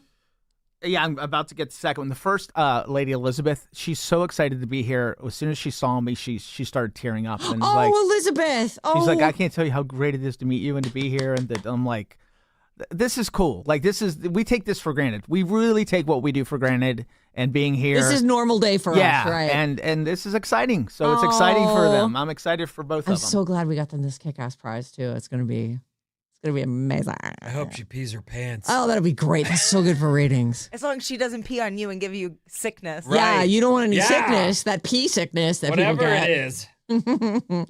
Okay. Let me hit this thing here. Thank you. There we go. What's up, everyone? This House Report is brought to you by Fremont Bank. Nice. Game on! Yeah. Step onto the court and feel the energy at the new Tri-Valley Futsal Center in Pleasanton. Play a fast-paced futsal match, try your hand at pickleball, or just relax and connect with your neighbors. This vibrant community hub right here in the Tri-Valley is brought to you in part by the Fremont Bank Foundation. Go to fremontbank.com/giving to learn more about our community involvement and get ready to play. Thanks, Fremont Bank. So great. Longtime sponsor of the show. Yep. Okay, so the morning clouds are already starting to break up here in downtown San Francisco. We should see plenty of sunshine. Should be a nice day. And many nice days ahead as well. Yay. I'm excited I love for summer. it. It's time. I love it's summer. here. Speaking I love of, summer. our first story is another. We did one earlier. These graduations are happening. My kids are out of school in like 3.5 weeks. Like it's on. And the whole search for what do we do with them? That's also been on. Yeah. As students are graduating, in this case, it's students at North Carolina State University's Wilson College of Textiles.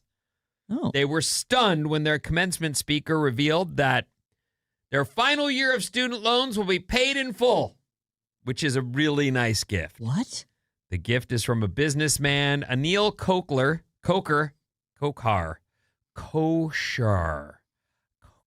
Neil K. And his wife, Marilyn. And it was to honor his late father, who went to NC State and studied textiles. Oh. The gift covers senior loans for 176 undergrads and 26 grad students. After he announced the gift, he got a standing ovation, which I imagine he did. Yeah.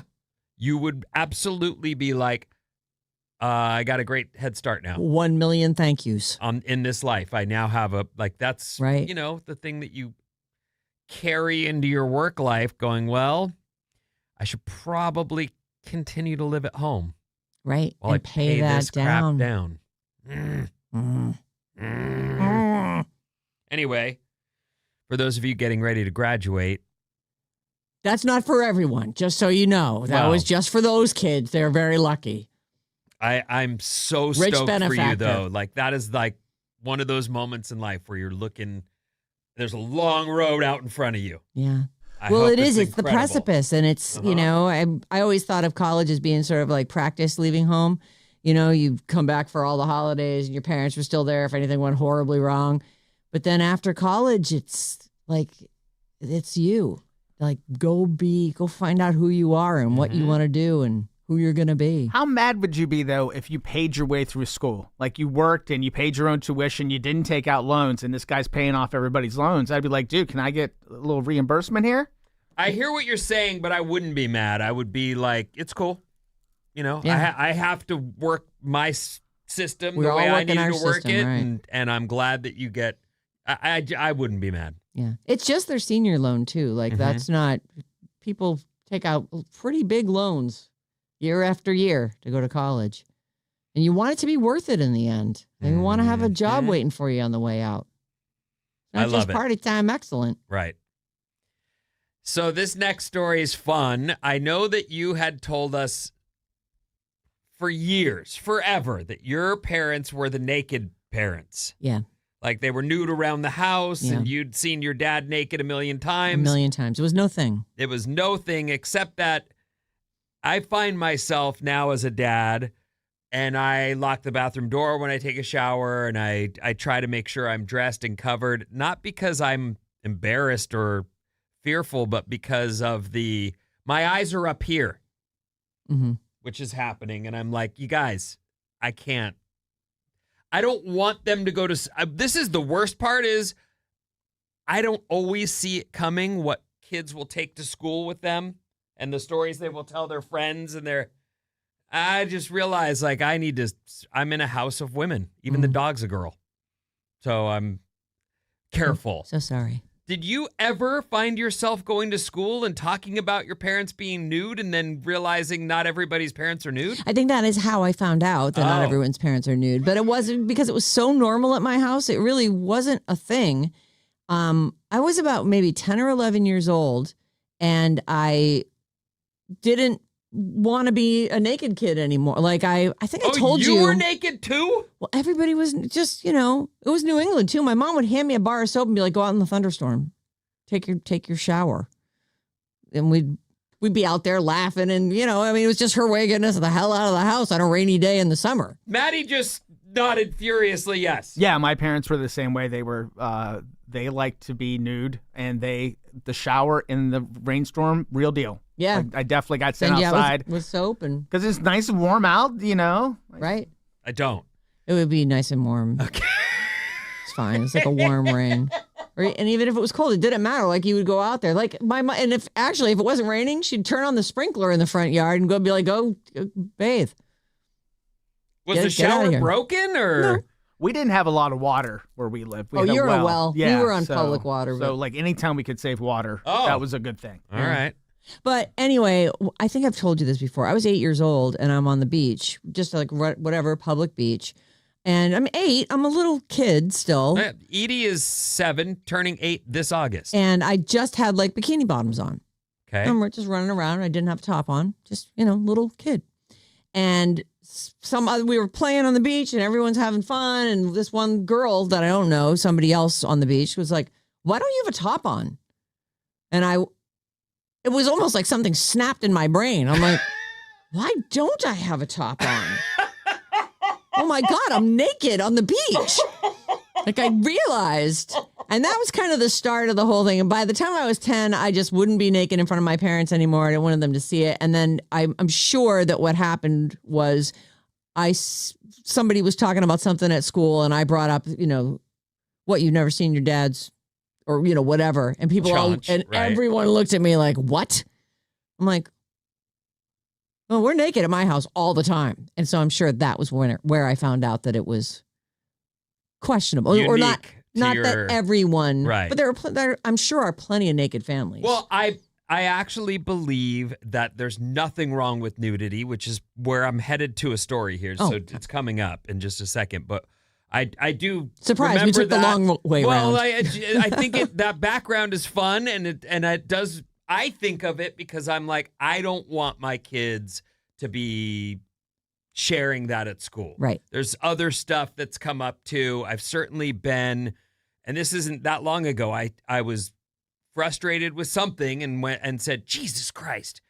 And so you're frustrated. You're a grown up, and I said, JC. You took the Lord's name in vain. And my youngest goes, Dad, why do grown-ups cuss so much? Mm. And I was like, because I'm super frustrated right now, and it's what flew out of Dad's mouth. I apologize for that. But you need to know that grown-ups sometimes use language not at you, not for you, but as a way of expressing frustration. It's a vent. And JC is mild compared to what I really would normally be saying. Oh, did you say that to her? Well, What I'd really like to say is... Yes, I'm a fan of the F word. I love it. You mean fudge, right? Yes, right. That's what I thought. I love that too. These things, anyway, the point of the story that I'm working my way towards is non-sexual nudity. What is the craziest non-sexual thing you've done in the buff? I mean, so people are talking. I guess. I remember this girl that I knew said, I clean the house naked. Oh. And I was like, what if you get bleach on your... And she goes, there's no bleach. What are you talking about? I'm like, well, what if you hurt your woman area? What if it gets caught in the vacuum? I'm like, what happens? Whoa. It's caught in the vacuum. I'm trying to think of all the mishaps that could happen while you're cleaning. I've cleaned the house naked before. Yeah, I mean, it was like both I know I'm going to get sweaty. But also like a curiosity. I'm thinking, what if Windex? I don't know. Sure, that probably stings. Or everything's extra clean. Well, that's on the list. Cleaning the house naked. Painting a room. I didn't want to mess up any clothes. Oh. Naked. I hope you covered your hair, too. I'm much more. And painted. Much more worried about my hair. Yeah, I do feel like there have definitely been times where if I'm getting ready for a party or something, I've had my work clothes on all day and I'm, whatever. I could see taking off all my clothes, starting up some laundry, getting the vacuum out so that I get sweaty and then I just go in and take a shower. And we used to have a workout room in our house and I was like, why would I dirty any clothes? The nude workout room. It wasn't like super, but I would do a lot of like yoga stretching in there and that room's not there anymore? No. We opened the wall up and made it into a big, added it to our studio space. Oh, I know. You gave up your naked room. Yeah, it wasn't much. No one was ever going in there to work out. Painting naked, scuba diving is on the list. They say it's a tradition to do your 100th dive nude. You want to hear something crazy? This is a total aside. Yes. Sorry, I'll get through this. Yeah. I have a brother. We call him Jan because he's the middle brother. And for a little while, You're he was Marsha. doing... Yeah. And for a little while, he was doing some work at, I think it was Vandenberg, somewhere down south. But they were launching satellites. And he was like, please keep me off the air. I don't want no trouble. I had to get... He had to get cleared to do the work he was doing. And I was like, great. I'll call you Jan. I didn't tell him that because later he was like, who's Jan? Well, he's a very handsome younger brother of Vinny's. Get out of here. Jan. Anyway, yes. The point is, he's been flying back and forth to do work in Hawaii. Oh. And he's getting this is something he's doing. He has a job. He's doing his work. And I thought it was because he was getting extra pay. And he does get extra pay to do this work in Hawaii. My mom goes, your brother's gone on some dates with his scuba instructor. Now, this is a guy who he is a confirmed bachelor. Well, he's only 2 years younger than you are. And has never even really had a girlfriend. I've never met a girl he's dated in school. I never saw anyone that he was with. He wasn't all that interested in girls. He likes girls. Yeah. He just didn't. And so but this wasn't acting on it. I guess my point is, I don't think he's in the closet because we certainly would have welcomed him out. Right. There's no family stigma there at all. But he just wasn't. His love life was secondary to everything else he had going on. He wants to ride motorcycles and dirt bikes and he doesn't want anyone going, do you think you should spend money on that? Right. He just we got to get rid of your black couches. Yeah, he doesn't want any part of that. But suddenly, my mom goes, I think he's dating his scuba. And he told me they've gone out to dinner a bunch of times. And I was like, oh. Our little boy's growing up.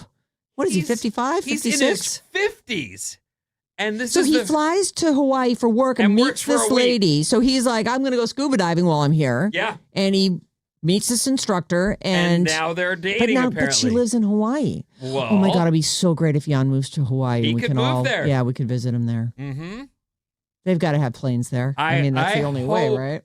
Look, I don't think you have to be partnered up. I really don't. Oh, you don't? But I do believe in partnership, and I do think it's good for you to not be alone. That's my opinion. Mm-hmm. Being alone too much is not healthy. Sometimes you don't notice how unhealthy your lifestyle is when you're alone. And someone going, what are you doing? Is kind of a way. It's like the little girl who said, why don't you have a shirt on? Why are you... Mom? Does this swimsuit have a top? And can I have it?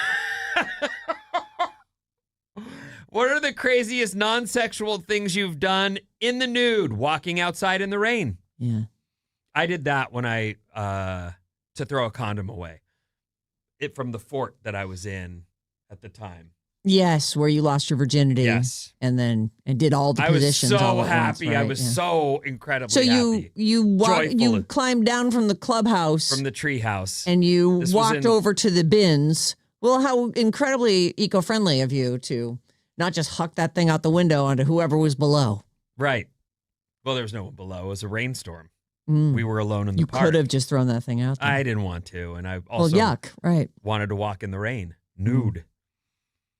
Too bad you didn't have a bar of soap. You could have taken a shower. It would have been fine with me. Yeah. I would have liked it. I probably did. That might have been part of the inspiration for it, was to get a little rinse, washed up.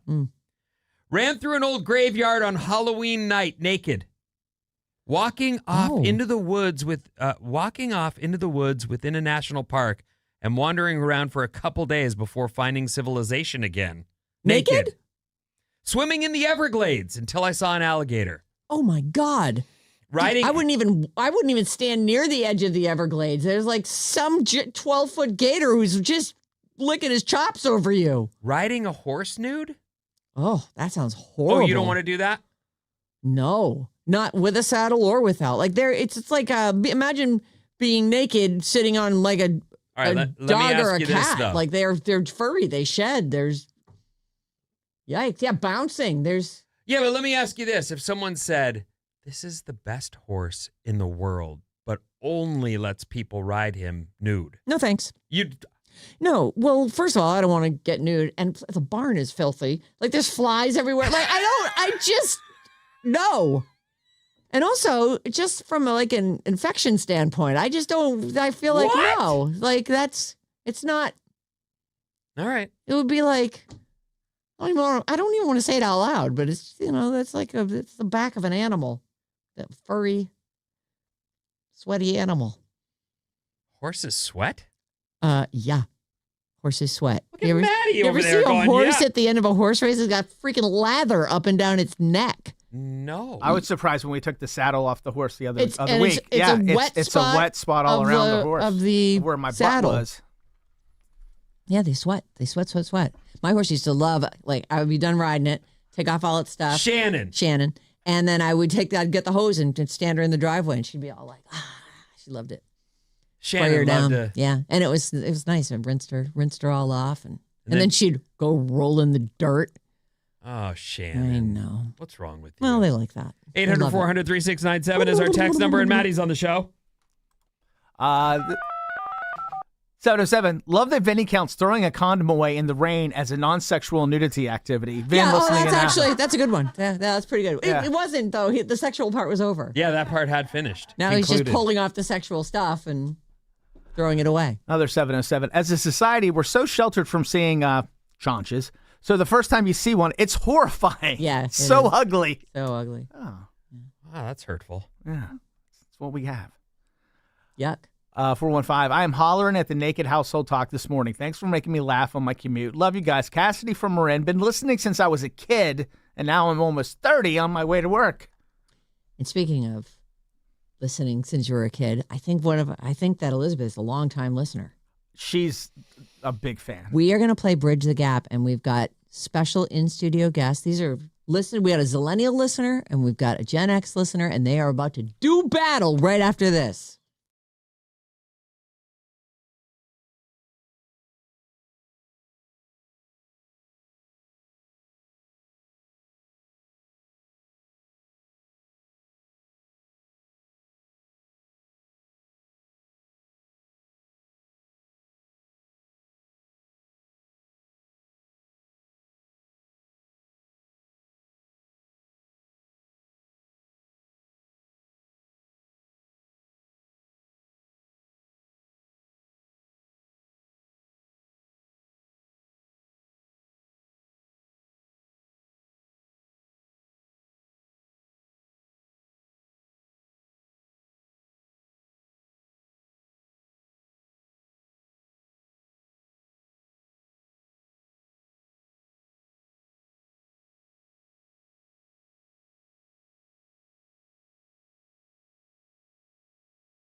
Dooby-dooby-doo.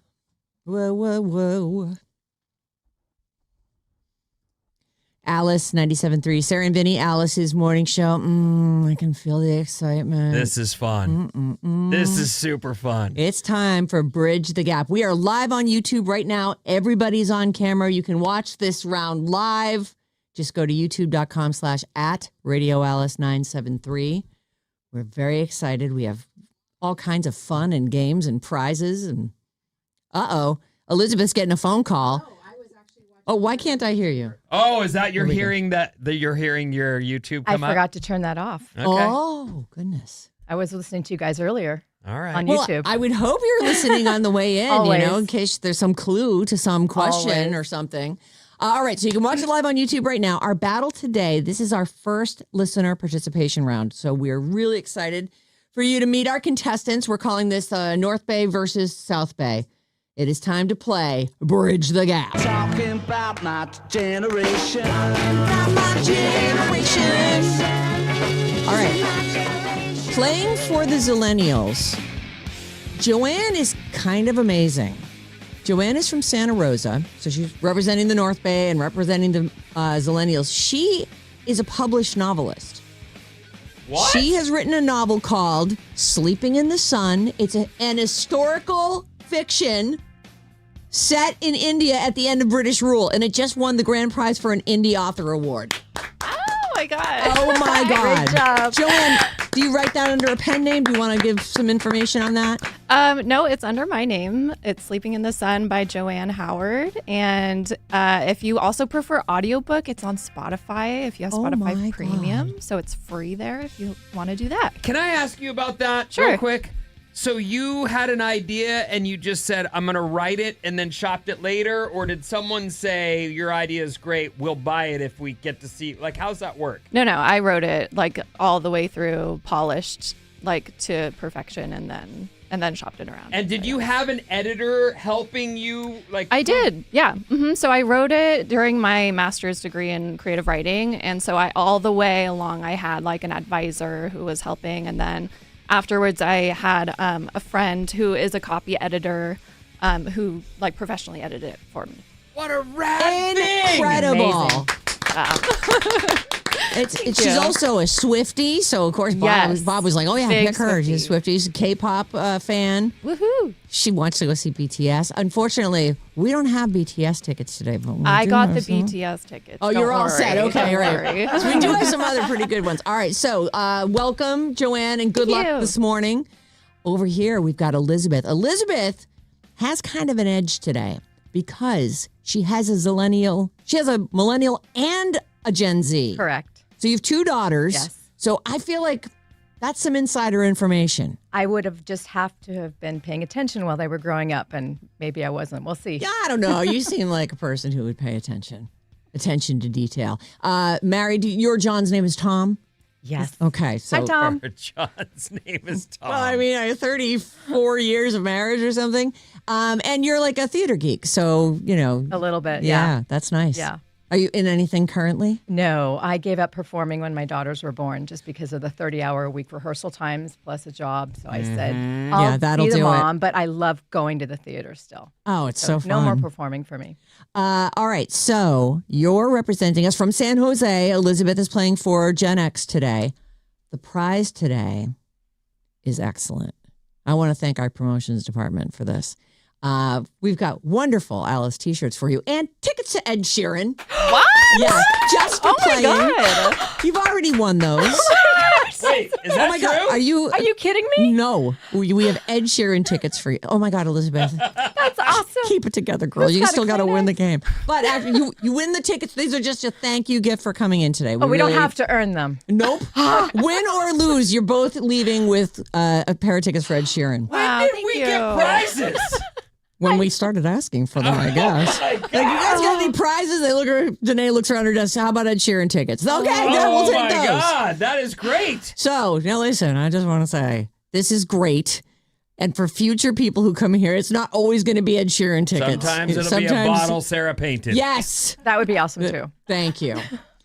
All right. So is everybody ready to play? Yes. Yes. All right. Have you heard the game before on the Yes. air? Okay, great.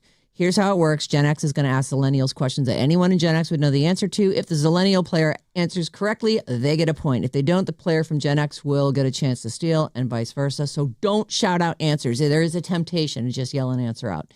But you might get to steal. We'll go back and forth asking questions between the generations for 5 rounds. I think you went first last week, so I'll go first this week. Sweet. All right. So this first question is for Joanne, our Zillennial. Our Zillennial author. I know, right? What the? Published author. Who is Spuds MacKenzie?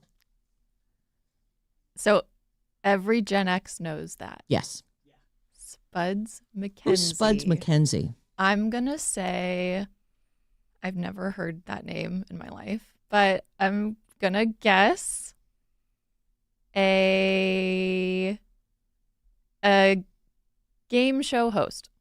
It's a good guess, but that is not correct. All right, now is our chance to steal, Elizabeth. As soon as you said that, all that came into my mind was the Target dog. He was like the logo, the Target logo dog, and that's obviously not right because I'm not looking. You know what's really funny about that though is that it is a dog. He's a mascot, but it's for Bud Light. It is for Bud Light. Okay. However, I do feel like I just half gave her that answer. No, she knew. She was working. It was towards either it. Bud Light or Target, and I wasn't sure which one, so it's okay. Whatever you guys decide. I'm giving her the point. I think Judge's she rule should point. get the point. Yeah. Are you the judge? Fantastic. I She gets the forget point. what kind of dog that He is, but they're he was a super white dog with a unique. black patch over his eye. He was a bull terrier. Bull terrier. Yeah. He was. They've got that like horn skull. Yes, right. Sort of a punched up Roman nose of a skull. Yes. Yeah. So I've never heard of it either. Yeah, it was like maybe in the 80s, like all through the 80s, all Spuds MacKenzie all the time. Oh, he was the they dog should who bring was him back. selling you some Bud Light. They should bring him back. Okay. One down. Happy for you guys. Thank you. That's really nice of you. I'll be happy for you guys too. I mean, Okay. published author. No, probably you know? not. Yeah, I know. It's like funny that Intimidating someone my in a way. age could have written a book. I know. I'm like, but I'm totally reading that too, by the way. Yeah, hell yeah. we Better just be good, Joanne. We're going to review it on the air.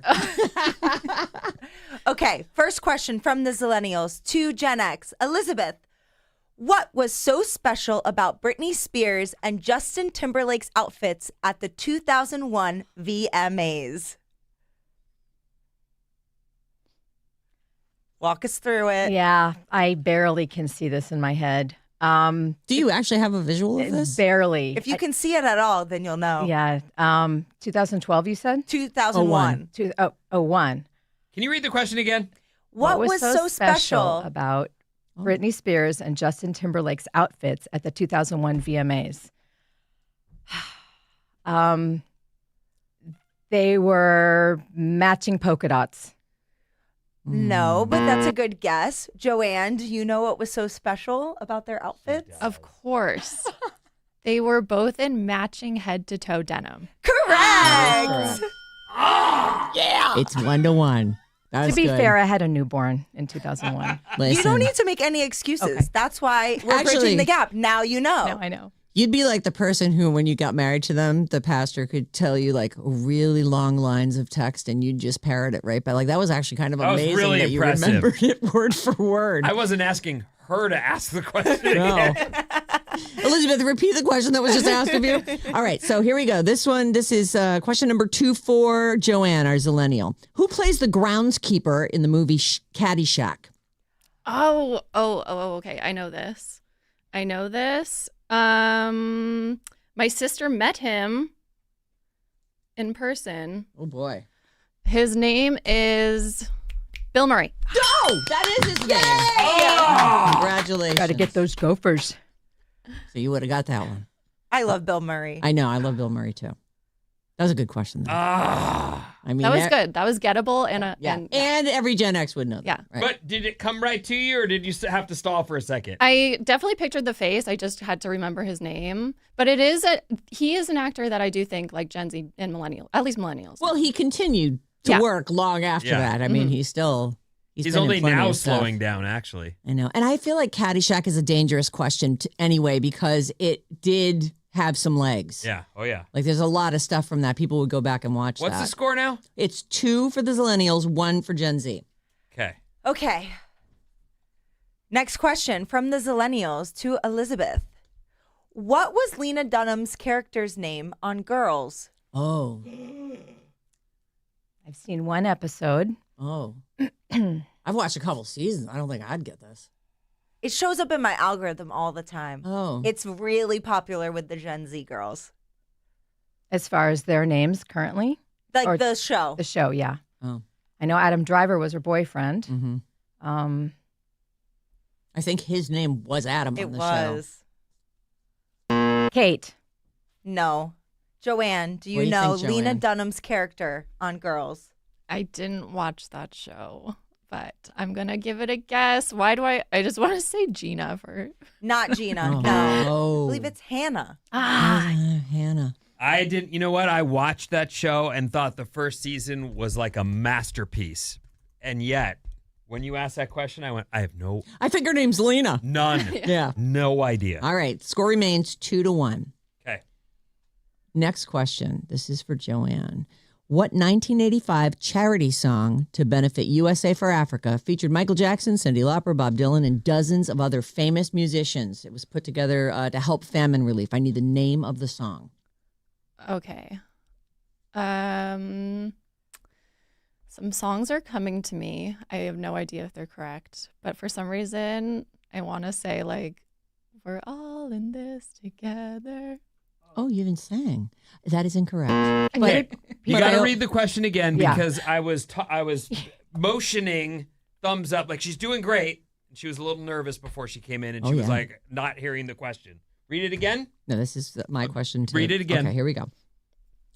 What 1985 charity song to benefit USA for Africa featured Michael Jackson, Cyndi Lauper, Bob Dylan, and dozens of other famous musicians? It was put together to help with famine relief. I need the name of the song. I think you're thinking of We Are the World. That is correct. Ah. We are the world. But you were, I mean, it's like you were in the right. Yeah, Yeah, I was in the neighborhood. It's 2-2. Okay. Next question. From the Zillennials to Gen X. What was the toy where you bought a physical stuffed animal and it came with a unique code that unlocked an online game? Oh. My daughters are going to kill me if I don't get this. I bet they had one. Several. And they played the game. This is a on their test of your computer. motherhood. Yeah, Yeah, you better get this. I can see it. Beanie Babies. You know it's not Beanie I know Babies, it's not Beanie Elizabeth, Babies. But at least you tried. Yes. Joanne, what is the toy where you bought a physical stuffed animal and it unlocked an online game? I did not have this toy. Me either. I was too poor, but all my friends had them. Oh. What could it be? What was the game? I'm just gonna say Neopets.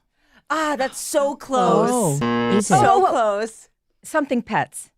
Nope. Nope. It's Webkins. Ah! Oh, yeah, Webkins. Absolutely. I've heard of I've those. never heard of Heard it. those. They're still in their bedrooms at home, up in the nets above their beds. The Webkins, the The little animals. Webkins are. The net of dust. Oh God, yeah. Yeah. I've got it covered with plastic.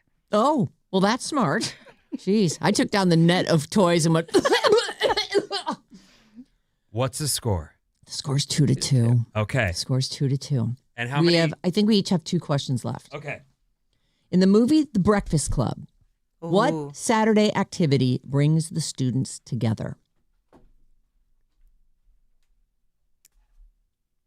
In the movie The Breakfast Club, what Saturday activity brings the students together? You got this. You got this, Joanne. I believe in you. Detention. Got it. That is Awesome. correct. That's That is correct. awesome. You got that? Oh, totally. I just want to be sure. I was like, Good one. it couldn't be so easy. I feel like that was easy. It's so wrong to give kids detention on the weekends, okay? That's all I have to say about that. completely agree. I don't care what they did. So have you watched like all those movies, all the Brat Pack movies, and Like 16 Candles. Never Been Kissed. well, I got to keep that in mind in case we see Joanne next week. All right, so it's 3-2. Okay, my turn? Mhm. All right. Next question from the Zillennials to Elizabeth. What popular 90s lunchbox meal let you build your own mini pizza? Oh,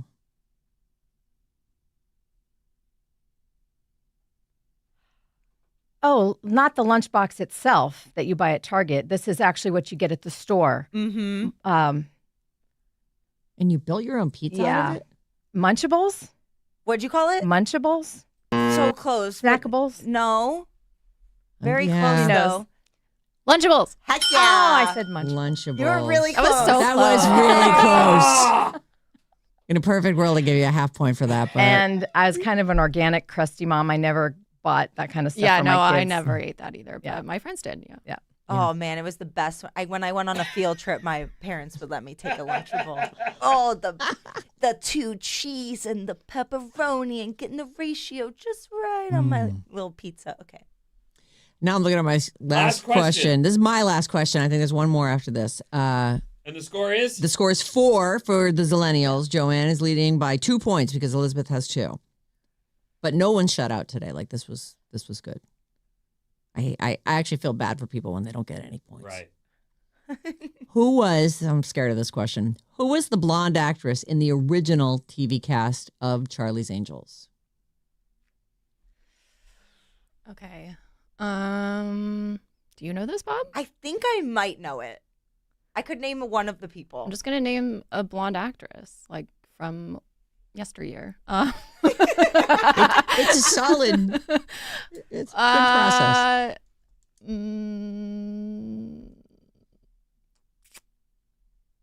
Which one should I go with? A blonde one. Yeah, blonde. I mean, it wouldn't be Pam Anderson, right? Is that your guess? Yeah, that's good. Okay.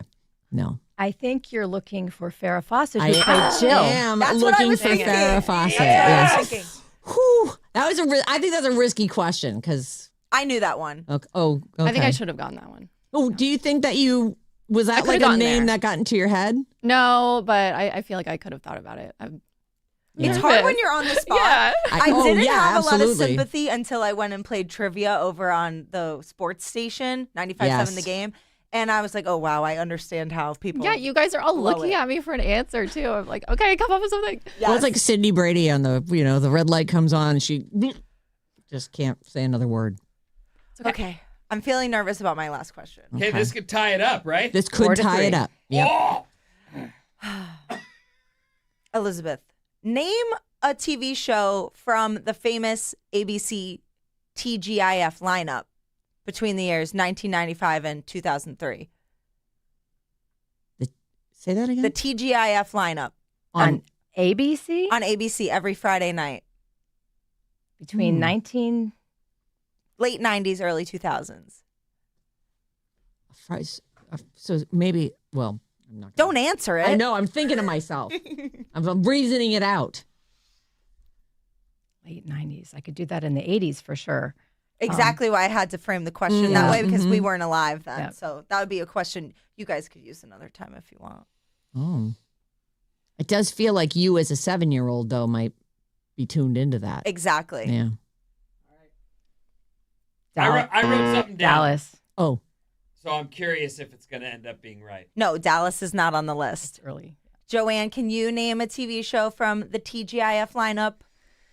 I mean, I watched the CW, and I'm so guessing good. TGIF wasn't like Saturday morning cartoons. It's Friday night. Yeah, Like prime time. So I'm gonna name just an ABC show that I know of, which would be The Bachelor.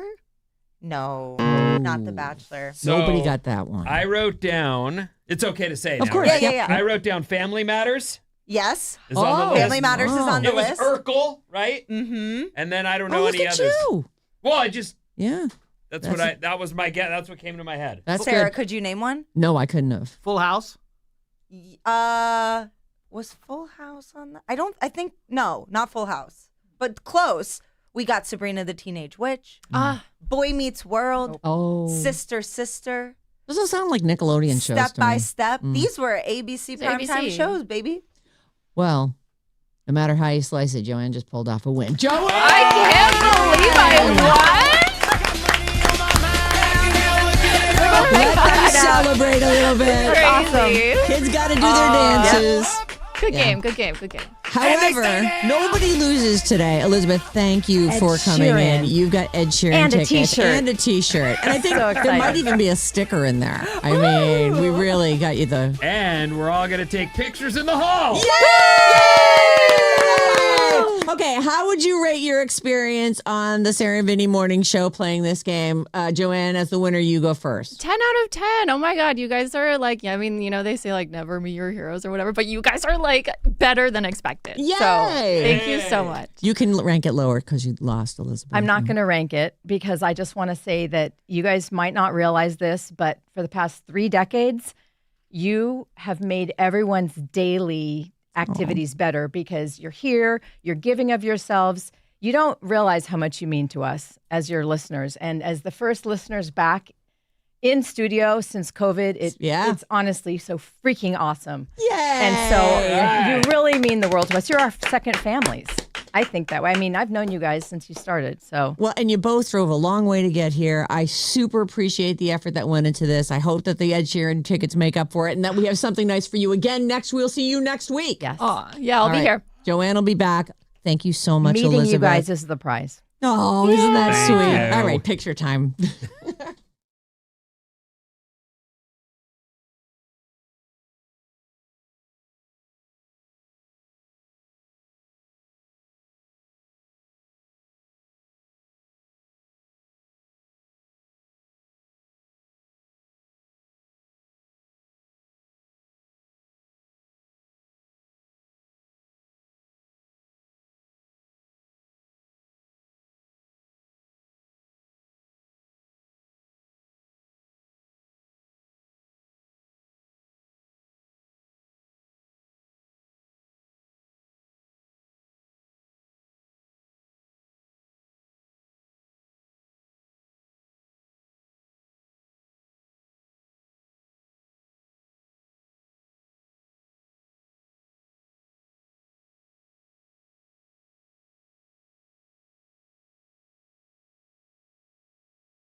Alice, 97.3. Sarah Vinnie, Alice's morning show. If you want tickets for Sold Out Bottle Rock, about a half hour from now, we'll have your first chance today. It's on my calendar, and I'm going to be there on Saturday. So I hope to see you out at Bottle Rock, everybody. It's very exciting. They have to choose Saturday to do it. You get to pick what day you want to go. Depends on what bands are playing. I know we rolled an extra song there, but you should just know that was epic. Yes. Super fun for us. Such two delightful women. Mm-hmm. Joanne, who you'll see her again next week. She actually gave us each copies of her novel, which it's so legit. I can't wait to read it. Sleeping in the Sun by Joanne Howard. Ding, ding. Shame. She was great. And then Elizabeth was just so heartfelt. Like, she said some lovely things. We stoked them both out with Ed Sheeran tickets and T-shirts. Like, I just feel so great about that whole thing. It was fun. It was really, lovely. really fun. Really nice. Oh, and the bagels are delicious, Elizabeth. I mean, Like, that's a good bagel. other than losing, it was a great time. We all won, though. Did we? No, we lost. But, Right. I'm trying to spin it. Listen, though, Elizabeth, when she repeated that question verbatim, That was weird. I was like, I wasn't asking you, but my God, you remembered every word of the question. Every word. It was great. Ha! Anyway. It was like, what would you call that talent? Just like parroting? Like, what is that? She read it word for word. She was listening. Oh, there's that, I suppose. Listening and... It's called listening, Sarah. Oh, I never heard of that. This Alice Report is brought to you by Jam Bar, an organic real food energy bar with gluten-free grains and no processed sugars or oils. That's nice. That's what I'm into now. Yeah. Buy Jam Bars at stores including Whole Foods, Safeway, Nugget, Molly Stones, and Good Earth Markets. Jam Bar. Jam on it. Okay, blue skies overhead in downtown San Francisco. Yeah. You may be seeing some morning clouds, but they should burn off, and it should be a really nice day. All right, here's some of the stuff that's happening. I like this story. It's got a great ending, and I just want to read it real quick. Okay. 2 police officers are being praised for saving a man's life on the Gold Star Bridge in Connecticut. Do you know it? Mm-mm. Okay. They used compassion. I mean, you hear about police and they're armed with guns and their tasers and whatever else they got. So they saved this guy. Was he A man was suicidal and perched on a bridge barrier more than 100 feet above the river. This is on the Gold Star Bridge in Connecticut. He told officers, so this guy was suicidal, and he told officers he just wanted a hug. So one of them calmly promised him, please climb down, and I'll give you one. The man then climbed down, got the hug he wanted, and this whole thing ended safely in less than 2 minutes. The man was transported to the hospital for mental health, and it was because of these officers on their shift at work. This is what they do. I know that, cops and other get bad raps, but these guys were cool, calm, collected, handled it, saved a life. Yeah. Awesome. Well described. Cool, calm, collected, handled it, saved a life. See, I was listening. Go Cops. Was able to parrot Go that back. Cops. Yeah. Go. Honestly, you're doing one of the hardest jobs. And when you are cool, it's great. Like, and that's why a great I wanted story. to read that. Exactly. Yeah. When you lose your minds and bad things happen, that's not cool. I had a friend as a cop. He said, you got to remember, when we deal with people, we're dealing with someone probably on one of the worst days of their lives. Exactly. And we're dealing with that constantly. Same with hospital, nurses, all of them. See us at our worst. There we are. Completely at our worst. Yeah. Coming undone. Venmo redesigned their app. Uh-oh. Am I still going to remember how to use it? I hate when the apps totally change. I'm like, I don't know where the thing I need is anymore. Venmo is redesigning itself to become the go-to money movement app of the next generation. Okay. And part of that evolution is introducing some necessary privacy measures. As first spotted by The Verge. I don't know what The Verge is. It looks like it's like an online paper. It's a news organization. The Venmo revamp welcomes new users with a default setting that sets posts as only visible to friends. Previously, the onboarding process defaulted to posts being public so that everyone would see all the purchases you make. I don't understand. So I set mine to private. I've never done any kind of public. We've joked about it here a few times because I have PayPal and I got that. I don't know when or why, but I have it. And as people I've sold surfboards or whatever. They're like, Venmo? I'm like, I have PayPal. And it seems that's the olden days app. And the newen days app is Venmo. Yeah. But why are you socially wanting people to see how much pizza you eat? I know if every single post has a piece of pizza, I just assume that's a drug buy. So, the thing about Venmo, I don't want to get stuck on social media. I'm not stuck in Venmo, but I'll see like all these kids, my friends know, like I don't even know how they're in my contacts or why I'm seeing their stuff, but so-and-so paid so-and-so. Like if it was interesting and I could see exactly how much they paid, then I would maybe be interested and spend time on it. But I don't even have to make an adjustment anymore. When you get Venmo, you can just use it the way you use PayPal and set all your things to private. Yeah, this thing says they're now going to let you change the option to just me for your post visibility, meaning no one sees your Nobody posts. sees it except the person who receives the money. Right. So anyway, Venmo, it does seem to be like I sell stuff occasionally and almost every time to a person, they're like, Venmo? It is easy, Vince. Every time I'm like, seconds. here's my wife's email. Send it to her. I don't want to get another app. I know. I just recently got on Zelle and I still don't really understand it. I am on Zelle too to pay my agent, but it's weird. Somebody demands it. That's the only reason anybody ever gets Zelle. Yeah. No, I got it too. Yeah. Another one.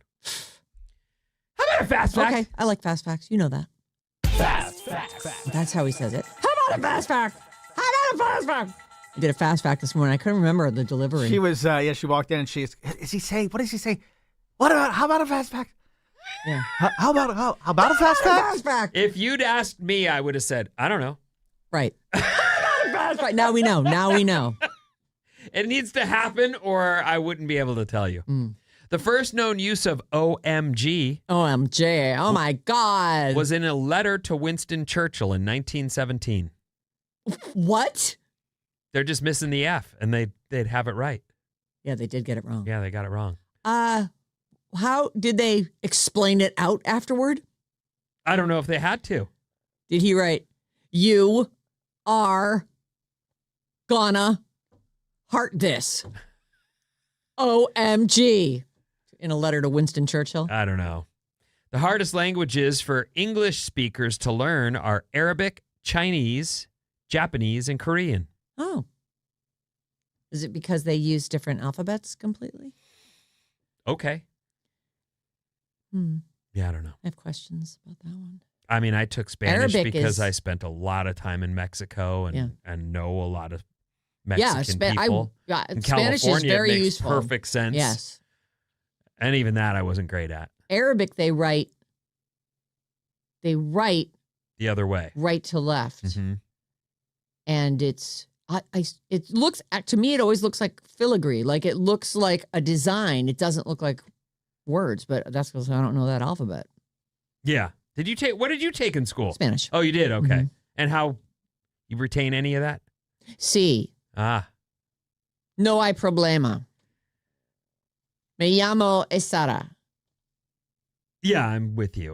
¿Qué tal? I also had it back when I used to go to Mexico a lot, I was using it more. And so but it's been many years. Like I look back and go, I haven't been to Mexico in forever. The last trip was just me and the missus. And that was when we first started dating. Your last trip to Mexico? Yeah. Mm-hmm.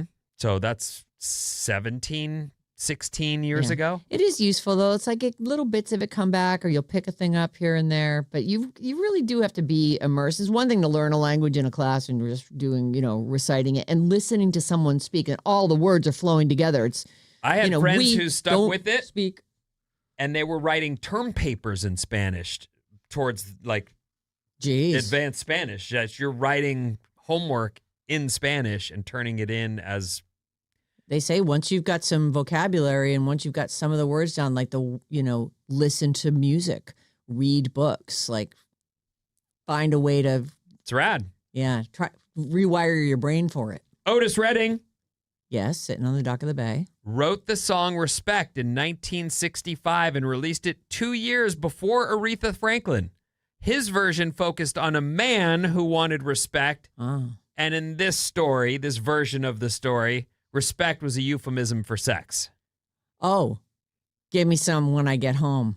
Give me some respect. Give it to me. Oh, I don't like that one bit. Well, it didn't take off, and it really did for Aretha. Yeah, So. well, Aretha pretty much nailed that one. Right. That's like one of the most perfect songs. Is this his version? And what you need, baby, you got it.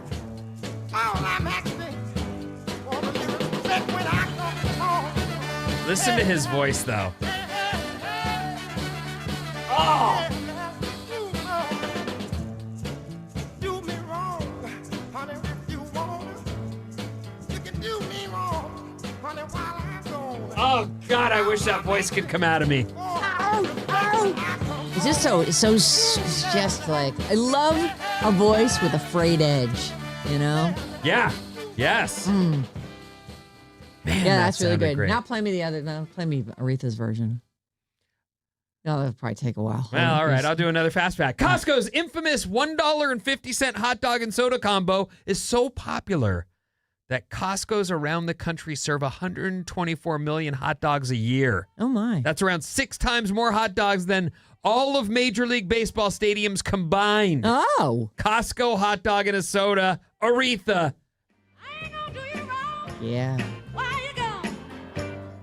I ain't gonna do you wrong, 'cause I don't wanna. God, that voice too. All I'm asking for a little respect when you come home. Baby, just a little bit.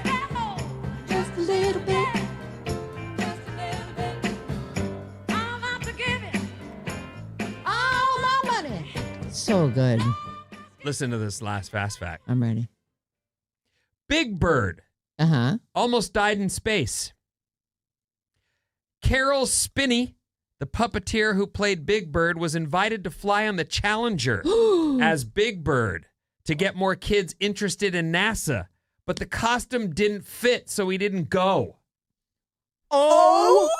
OMG, Winston Churchill. Oh, my mom always talks about the Challenger because there was a teacher on it, right? So Yeah. every school in America was watching. Every school in it Krista America. McAuliffe? Can you Kristen imagine? McAuliffe, and yeah, Hold we the- all watched it. The portable TV on the wheels rolls in, puts it on. And we Every were school. watching it live. Like, we all watched that take off and explode.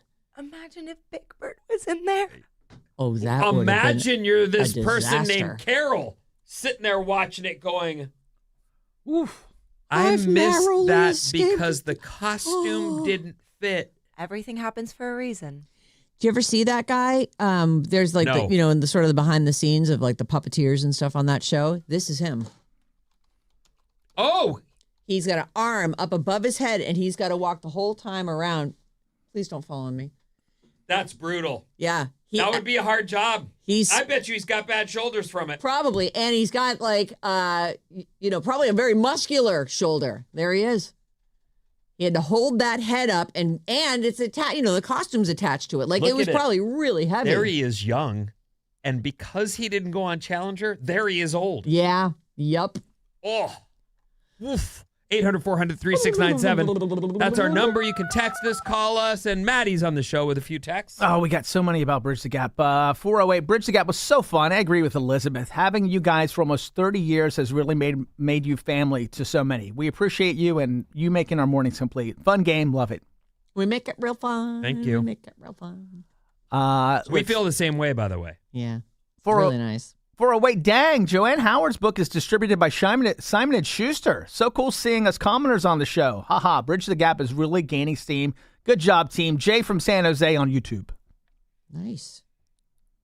A lot of people wrote in with this. I'm 42, knew all the answers except for the toy one. And yes, Full House was part of TGIF in 95. Stephanie and Novato. 650, driving down to Disneyland today to use the tickets I won from Alice. All right. Thank you so much. Haley in San Francisco. 415. I just ordered Joanne's book on Amazon. That's awesome. Oh, that's great. That is so awesome. Well, I'm definitely going to read it, and we'll do a little review. She said, she goes, oh, I know you don't like historical fiction. I'm like, why do you think that? I've read a few historical. I mean, I'm not like Maddie, who only reads historical fiction, but I love historical fiction. It's like the Pillars of the Earth, and what's that Ken Follett book? Is that the name of that? Where it's set over like 300 years as they're building this church. Oh. We've interviewed authors and a lot of different people over the years, but authors, it's interesting because I love reading and because I love storytelling, and I've tried to write, and it is so hard. And as I've talked to authors, they're like, yeah, but if you're a writer, it comes out of you in that way. You're right. And I would never want to have to be in a microphone and doing what you do. And so it's interesting, but in reality, writing's impossible, dude. Writing, I appreciate it so much because I love reading so much. I know, me too. I remember interviewing this guy when I worked in St. Louis. There was this, he was like a music critic, and he worked for whatever the local independent paper was. Mm-hmm. And he was just, man, he would tear you a new one. He was just right, and he had a big column every week in their release.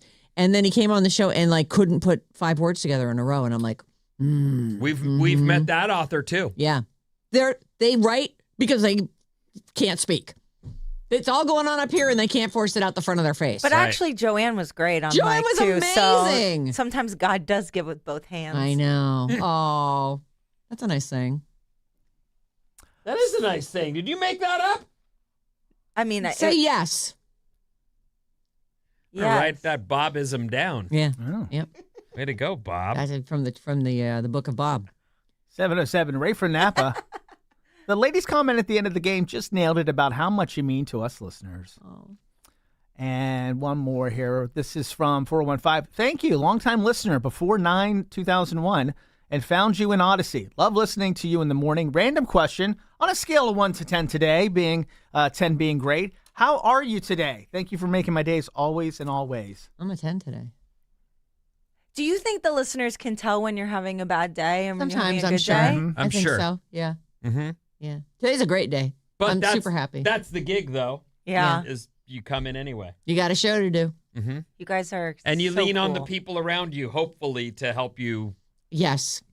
get over that hurdle, Yep. whatever it is you're And struggling sometimes with. just being here and just talking and setting all the problems aside actually makes it better when you go back to them later. Oh. Yeah. This place is like therapy for all of us.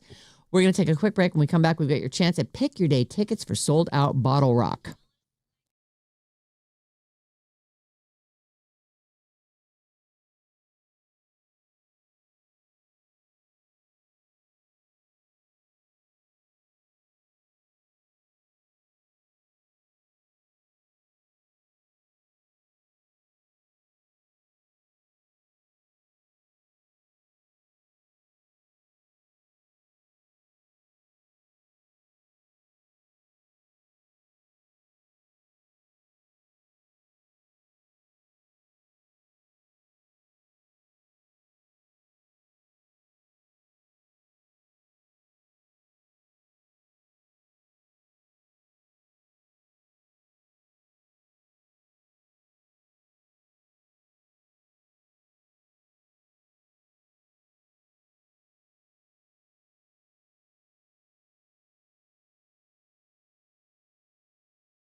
Alice 97.3. Sarah and Vinnie, Alice's morning show. Hello and welcome to Wednesday, Hump Day. Thanks again to Joanne and Elizabeth who came in to battle it out, duke it out for Bridge the Gap. And Joanne, we'll see Joanne again next week. She'll be back. And so today, she really knocked it out of the park by giving both of our contestants today tickets for Ed Sheeran. So every time we're going to let's try and keep it at that level today. Well, that's hard to say out loud, but I mean, into a microphone, the pressure's on though, Danae. I mean, Yeah. you are wonderful. You are and great. Continue to show us that. I expect that people will one day see you on Survivor and go, That's the girl who gave me Ed Sheeran tickets. oh my gosh. Bottle Rock is next weekend. Mm-hmm. It's right around the corner. And we have it's completely sold out. So we have these sold out single day passes that we're giving away all this week. And here's how you win them. Take the word festival, FESTIVAL, to radioalice.com, enter it in there, and you could win a pair of sold out single day pick your day tickets for Bottle Rock. Lord is on Friday, Foo Fighters on Saturday, Backstreet Boys on Sunday. But each day, there are 5 different stages. You're going to be roving all around that place. It's such a fun time. May 22nd through the 24th in Napa Valley. So it's Memorial Day weekend, which means if you can go to the Sunday one because you probably have Monday off. A lot of times Sundays, you don't want to do some big thing. Agreed. You can rest on Monday. Take the word festival to radioalice.com and then listen again today at 12:05. Mason's got you, and 5:05. Jane's got you. Lots of chances to win. This hour's code word is festival, courtesy of Bottle Rock. You can call or text us at 800-400-3697 or email us anytime, Sarah and Vinnie at odyssey.com. Middle of the night, you're thinking about us. Put your thoughts down. We'd love to have them. What? That's weird? It felt weird. I mean, the middle of the night thoughts, you really want those in your inbox? Yeah. Okay. I don't read those. That's all Maddie. Oh, true. Maddie will love it. Maddie's going to love your late night thoughts. Get in his DMs too if you're interested. Jump into those DMs. He can deliver.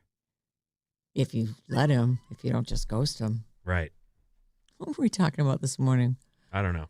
It was the life coach thing. Oh, yeah.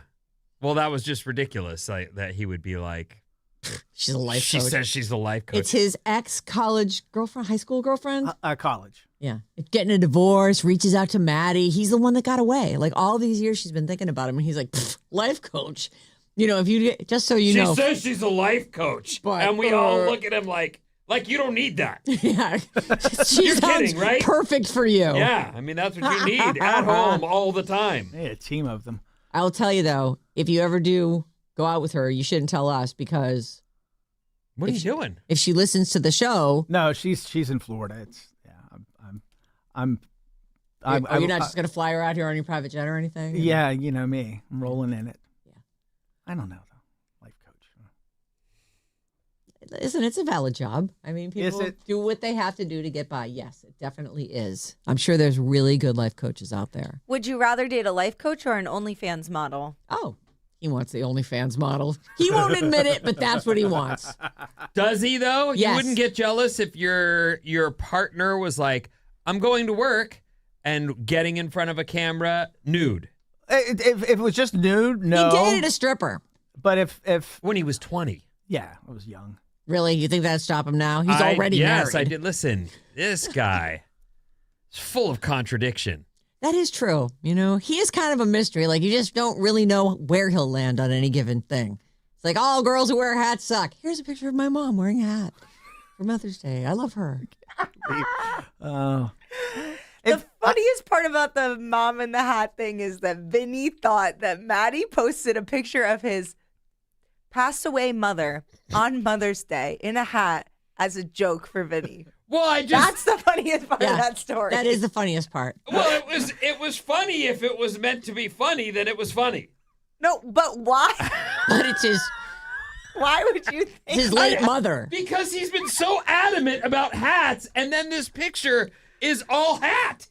a bonnet of all things too, like a big wide brimmed blue.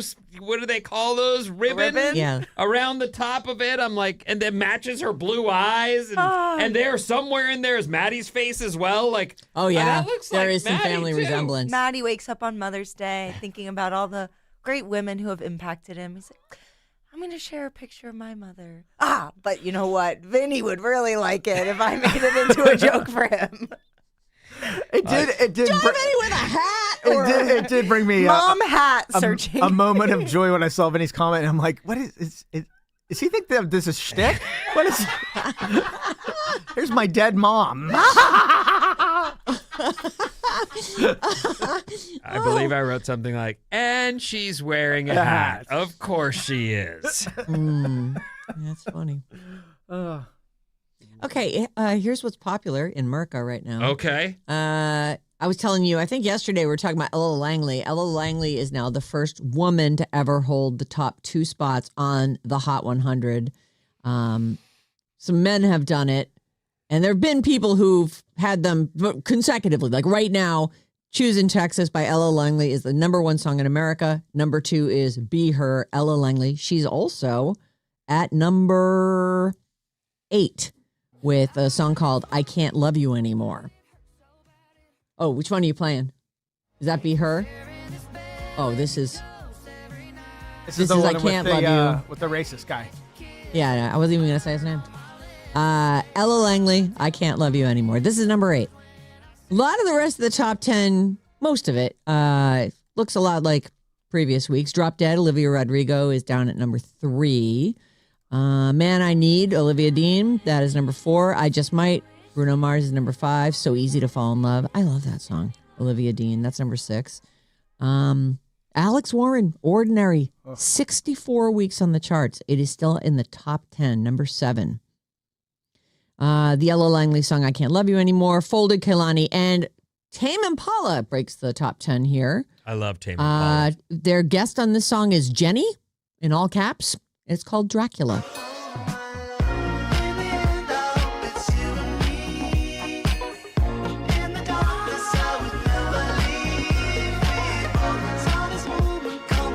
That's nice. It's taken its time. Last week it was number 18. It's really just one dude. And this is just a little backstory. This guy had I believe his house burned down in the LA fires. Oh. And lost like all the instruments that Oh, God. Like just another one of the people. Your lifetime collection that's of... whole life was, in their house, which is what we do. Yes, that is where we keep our stuff. Yeah. That's awful. But he's really good. Tame Impala's great. That song's been out for 32 weeks. I know, crazy, right? Last week, number 18, this week, number 10. So headed on up. So there you go. Huntrix is out of the top 10. It's at number 11. Justin Bieber, Daisies is at number 12, and on and on. Then Taylor's she has some songs in the teens, but she's out of the top 10 too.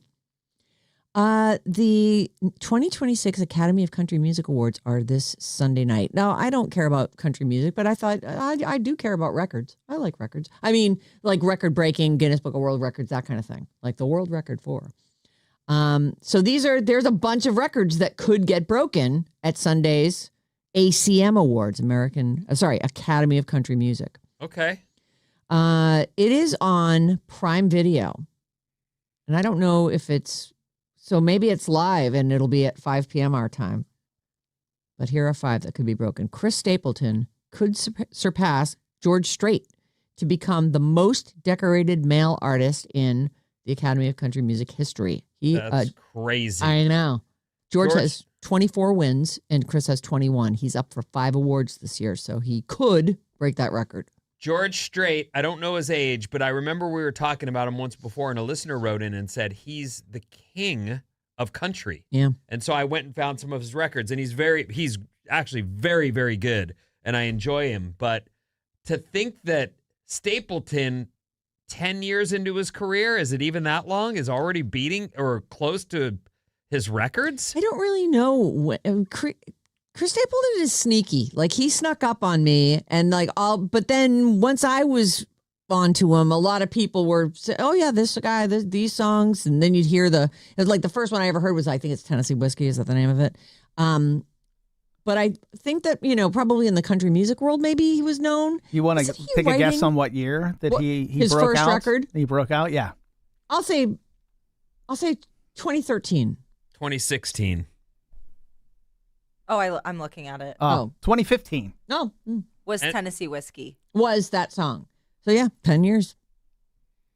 Yeah, that's great because George Strait, he's an old guy now, right? I was a country music DJ in the 90s, and back then he was old. He was already he was old guy. Right. He was already accomplished and What's like the George Strait song? I couldn't name one George Strait song. What's the big hit? Like everybody knows this one. Your exes in Texas. Oh, all my exes live in Texas. Am I right? That is definitely one of his. Check Yes or No is another big one. Amarillo by Morning's like one of his old ones. It's really good. Yeah. Well, like I said, I'm really not a big country music fan, and I looked it up because someone told me to, and I went okay, and then that's a guy. George Strait. I think I got that same text. Did it come to us here, or did you get that? But I remember you talking about that. Mm-hmm. This guy is complete country music royalty. Yeah. Luke Combs. This is we're talking about the Academy of Country Music Awards, which are happening Sunday night on Prime Video, and a bunch of records could be broken. I mean, records can always be broken. Luke Combs, who they say he's huge right now. He's the fast car guy. As far as I was concerned, he was like a cover artist, but no, it turns out this guy is selling records, he's huge. He could accomplish what they call the Triple Crown. It's when an artist has earned all three of these at some point in their career.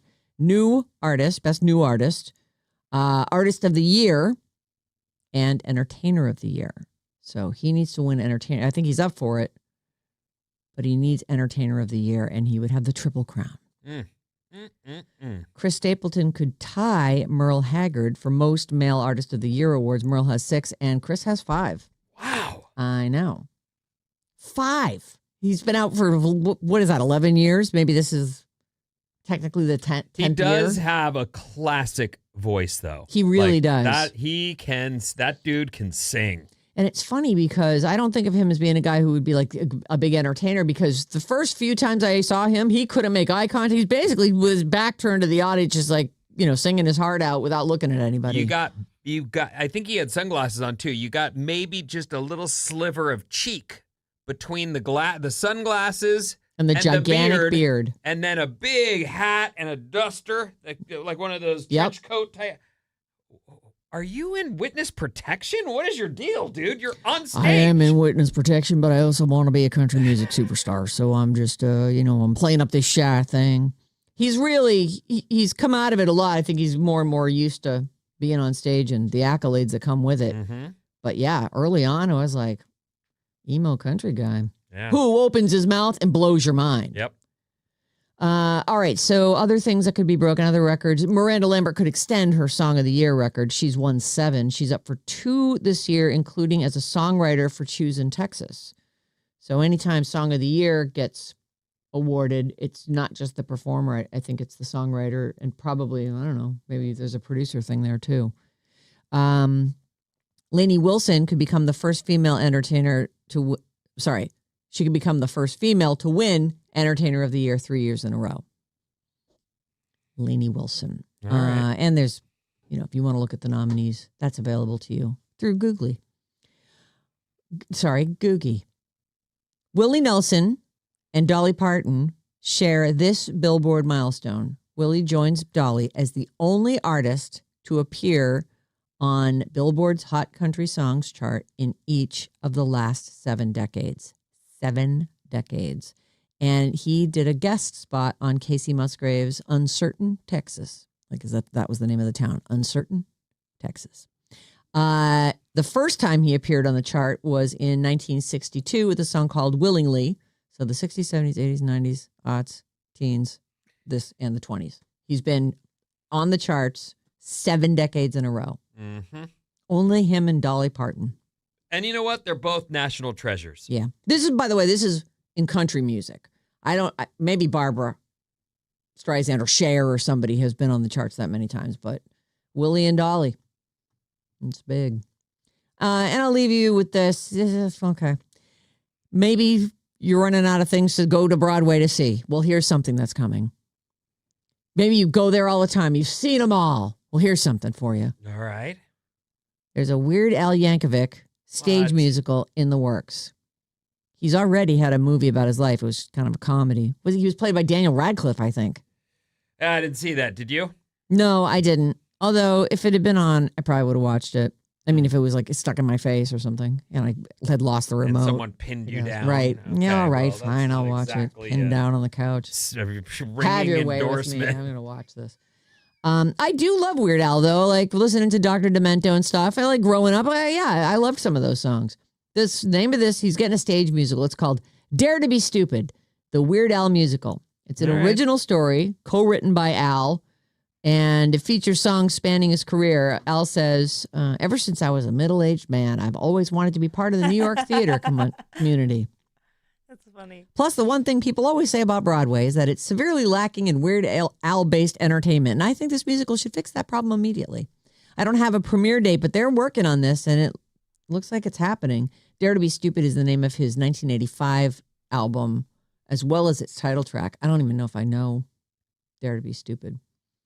I wasn't like keeping track of what album his latest parody song was from. But he had videos on MTV. Like, we were watching some of that stuff there. Well, I like dumb songs. I mean, I've written some myself. You have, yes. But I do always feel like dumb songs burn quick. It's true. You can only listen to dumb songs so many times. Right. There's a line that every time someone says, I could care less or I couldn't care less, I think of, where he sings, that means you do care.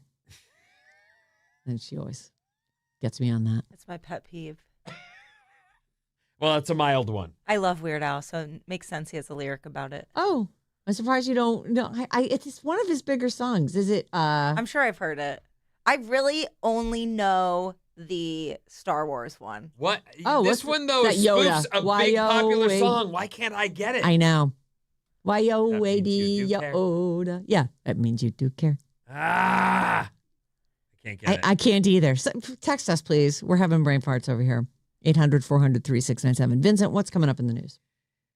A new term called car ranch. Oh. After these. Car ranch. Car ranch.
Woo, woo, woo, woo, woo, woo. Alice, 97.3, Sarah Vinnie, Alice's morning show.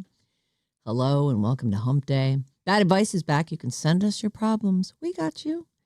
Email badadvice973@gmail.com and listen on Friday at 7 a.m. for for advice. What's up, everyone? This House Report is brought to you by Bob's Movie Club. Oh, Bob's Movie Club. I love Bob's Movie Club. 6 a.m. tomorrow. Join Sarah and Vinny for Bob's Movie Club. This time around, the movie is There's Something About Mary. You finished that yet? No, I didn't have a chance for 1 second yesterday, so I'm on it today. Yeah. After my meeting, Mm-hmm. after the show, and then after the and then meeting. you got to pick the kids up. And I got to early pick day. the kids up. It's early day. It's going to be a long one, but I'll get it in.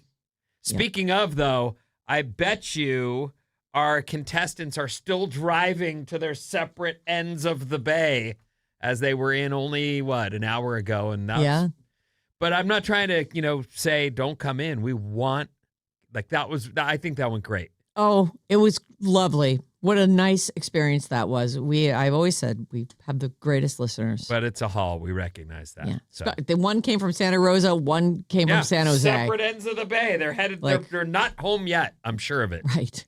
Anyway, There's Something About Mary. Get yourself caught up on Netflix. Join us Thursday at 6 a.m. and be ready to let us know what you think of There's Something About Mary on Bob's Movie Club. Big show tomorrow. Yeah. That's going to be fun. I'm holding it all in. I try not to let you guys know my feelings, and Bob has been stone-faced about it. I'm very curious where she'll come in. Yes, to me, that's the most curious. And as I restarted it, I only got about 15 minutes in or so, but I was like, okay, I forgot about the guy singing, straddling a tree in the beginning, and then I forgot about the brother who just wants his baseball. Yeah. I forgot, oh yeah. Yep. It's really good. I'm not sure yet. I still have to finish. We'll find out tomorrow. I guess we will. Sunshine over San Francisco as we broadcast live from downtown in Studio 9. Hello. And it should be a nice day. Yeah, if that window's any indication, it looks great. And not quite as well. I mean, I'm sure it could get windier. Oh, it's going to be windy, I'm sure. Yeah, it looks breezy. Flag's moving. Can't win them all, Vinny. Plus, you have a lot to do today. I don't know if you've got time to go surfing. There's no eye for surf today. I am definitely busy today. Let's get started here. I wanted to do this story because it's right up the alley of your, you love the apocalypse and the end of times. And yeah, the end days. Right. The end days, that stuff. I'm trying to find it because it was one of those it's where I went. the end of the world as we know A it. guy invented a system. Here it is. Okay. Your friendly local conspiracy theorist will love this one. Oh. An artist has created an apocalypse early warning system. Okay. It tracks private jets around the world, assuming that the rich people of the world will be told first there's trouble, run for it. And so, if a large number of jets suddenly flee cities, it's a warning that there's a sign for the rest of us non-rich folk to know something's up. This is brilliant. Is it? Don't you think? I don't know. They would definitely know. They've all got bunkers. Well, it could also just be Coachella. You got a point there. Maybe it's just people all like, hey, we're leaving for Coachella, everybody. The party people. Yeah, I don't know. They'll probably need both their private jets because they got to bring their whole household staff with them. They can't wipe their own butts, of course. So, well, got a household full of employees I got to bring with me. A mother on Instagram is going viral for explaining how her daughter has something called car ranch. Car ranch. Do you want to know what that is? Please spell it. Is it two words? It's 2 words. Okay, car ranch. Car ranch. I'm guessing it's a bottle of ranch in the car. It is. It's ranch kept in the car. She says her family was having dinner and her 17-year-old daughter asked for ranch. The mother apologized and said, "We're out." And the daughter said, "I can't eat this without ranch." So the daughter excused herself, left the house. The mother assumed she was driving to the store, but nope, she came right back in with a packet of ranch that had been in her car. The daughter said she just remembered she had car ranch from a fast food place a while back. The mother freaked out and asked, "How long has that been in your car?" And the daughter said, "Months," and then went ahead and ate it. Is that bad? Well, I always wonder about those little packets because If it's sealed, it's fine. but like ketchup separates, mustard separates. Like, what happens to ranch? I mean, Is it's it not just years. It's, you know. you don't know? She said months. I do know. Yeah, she said that, but that's just to make her mom feel like, don't worry, I won't die of food poisoning. Well, if it smells bad, don't eat it. That's what my that is dad true, taught right? me. Use your nose. This story's from People magazine. The car ranch. The car story. ranch story. It's a weird. I would never, but I am not desperate for ranch either. So I mean, maybe if you can't eat a pizza crust without some ranch. I used to keep the leftover Chick-fil-A sauces in my glove compartment in the olden days. And they were in those sealed packets? Yeah. Because, you know, they don't give that stuff at every restaurant. So it's nice when you can have some Chick-fil-A sauce. Oh. I assume because it's buttermilk or milk based that it's different than, say, a barbecue sauce, but I don't know. I mean, I have a car Tabasco. Oh, just a bottle of Tabasco you leave in the car? Uh-huh. That doesn't go bad? Maybe not because it has vinegar in it, huh? It's Tabasco, yeah. I mean, Yeah. I think it's like 2 ingredients, and it's like hot and vinegar. Pepper, vinegar, and salt, I think is all it is. Well, I guess if it's not going to spoil, if it's in those things. You ever go someplace and they've got those little things of milk, and they're milk, but they're in a little round, almost like a butter thing, and they've got a little rip-off top on them, tiny little thing. Oh, for cereal. For your coffee. The half and half things. Yeah, half and half. Okay. They leave those out. They're out. Same with the little butters. You know, the little tiny with the the little gold label on packets, right. top. They leave those out. Don't you always leave your butter out? Well, the butter, I feel like at the end of the day, they would put that in a fridge. Right. You could leave it out all day, but I wouldn't leave it out continuously. But those sealed packages of half and half, I don't think that I think they say you don't have to refrigerate this. Like those things have been just sitting on the counter all day and you open it up and it's still fine. I don't understand. I don't understand the refrigerate after opening stuff either. Like why Well, is now this... the air's gotten in. So There was no air in there before? no, usually when they can something, right? It's the bottle is sterile and they've sucked out the air and it's So like a Is that related to the milk thing? I don't know. That's Oh, maybe. we'll never know. There's no one who can tell us. Yeah, and we won't care in 5 minutes. So, we're pondering it now, but poof, right out the other side of your, in one ear, out the other. Today is National Apple Pie Day. If you need an excuse to Oh, yeah. you go have some pie. I love apple pie. Like a good apple pie. That's right. That might be the best pie. The best pie? Which pie do you like the best?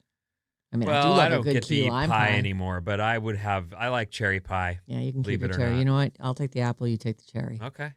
I don't even want one bite of your cherry pie. What are you talking about? I don't like cherry pie. It's like eating a tick. I told you this a million times. There's not you. They're gross. First of It's all, just you like skins you in don't there. eat ticks. Why do you always say that? So I you can have just imagine never what a eaten tick would it. be No, like, but and then you I bite into a but cherry you and a don't cherry pie, and know. you're like, oh, it's like, that's what I assume a tick Oh my would taste like. God, with this the tick, it's like eating a tick.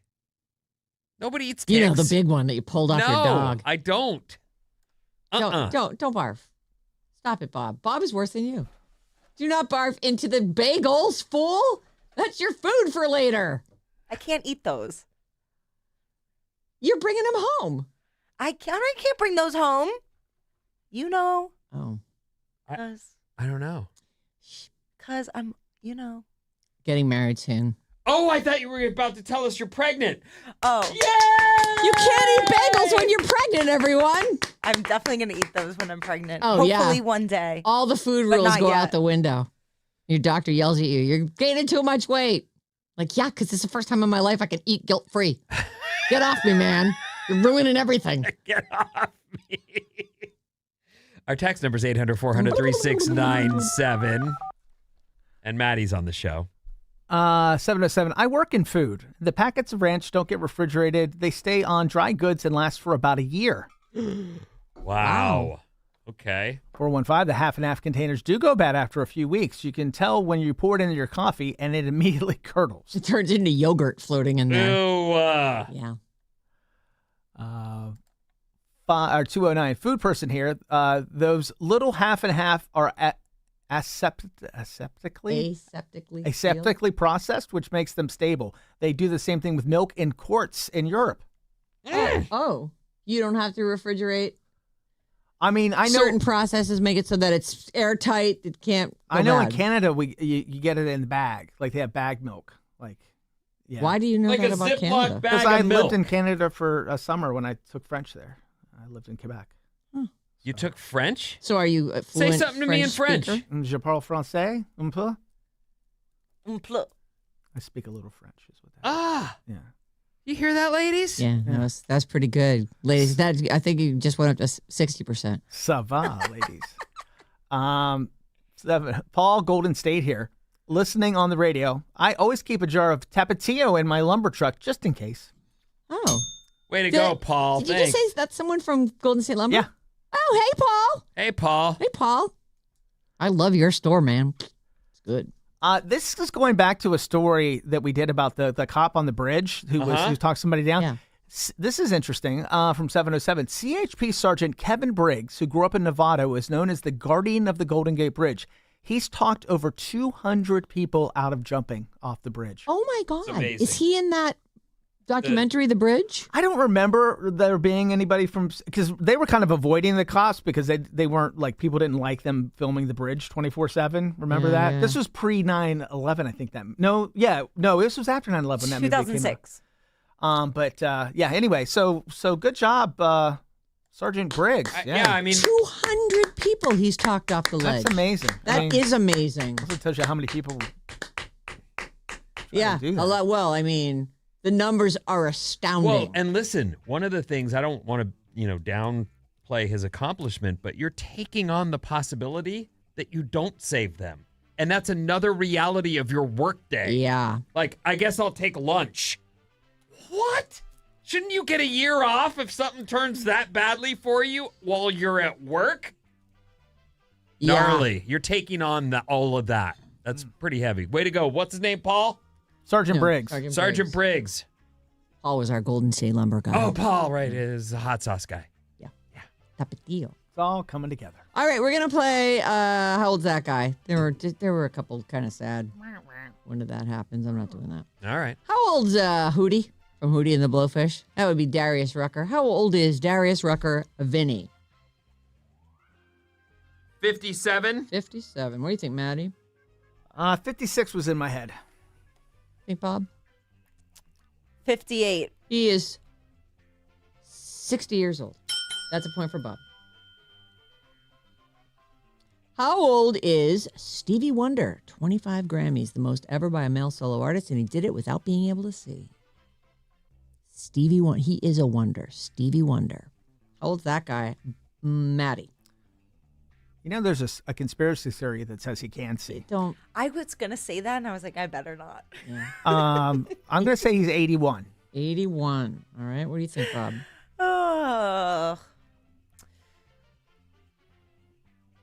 73.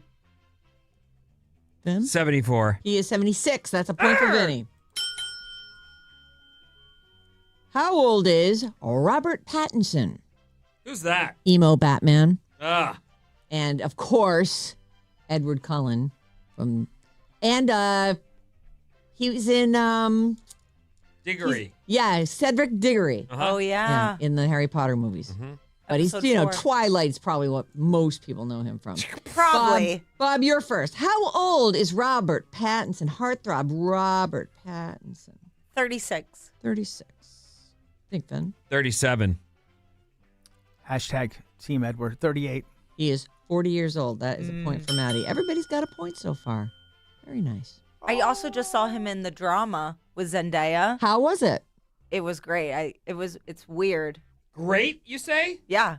I would definitely recommend it to people who like weird, interesting movies. Huh. All right. It looks weird and interesting, but I think I already know what the twist is. It is shot. I did not have the quote unquote twist spoiled for me, but it's really the premise of the movie. Oh, Is so like you how find they this out deal with about it. somebody, Yeah. and then how do you Yes. go on from there? Exactly. Do they break up? I'm not telling you. I'm just asking. That's the see if whole she'll- movie. Why are you okay. doing that? How old is that guy? He's at 40, and you got the point for it. How old is this guy? Frequently naked creator and star of Girls, Lena Dunham. Vinny, you're first. How old's Lena Dunham? Hannah, we found out today from Girls. I swear I had nothing, and I watched at least 3 seasons Yeah. of that before it fell off for me. Yeah. Lena, as far as I was concerned. Uh-huh. I'm going to say she is 35. I'm going to say 41. I was going to say 41. I'll say something else. 40. She's exactly 40. Yeah. Oof. I could see it in your eyes. Could you? Yeah. Sometimes I was can. projecting it. So right now, Bob's in the lead 3-1. Hey, Bob! I guess one of you guys could catch her. How old's Stephen Colbert? Bob, I think. Is tonight his last show? No, next Thursday night, the Okay. 21st.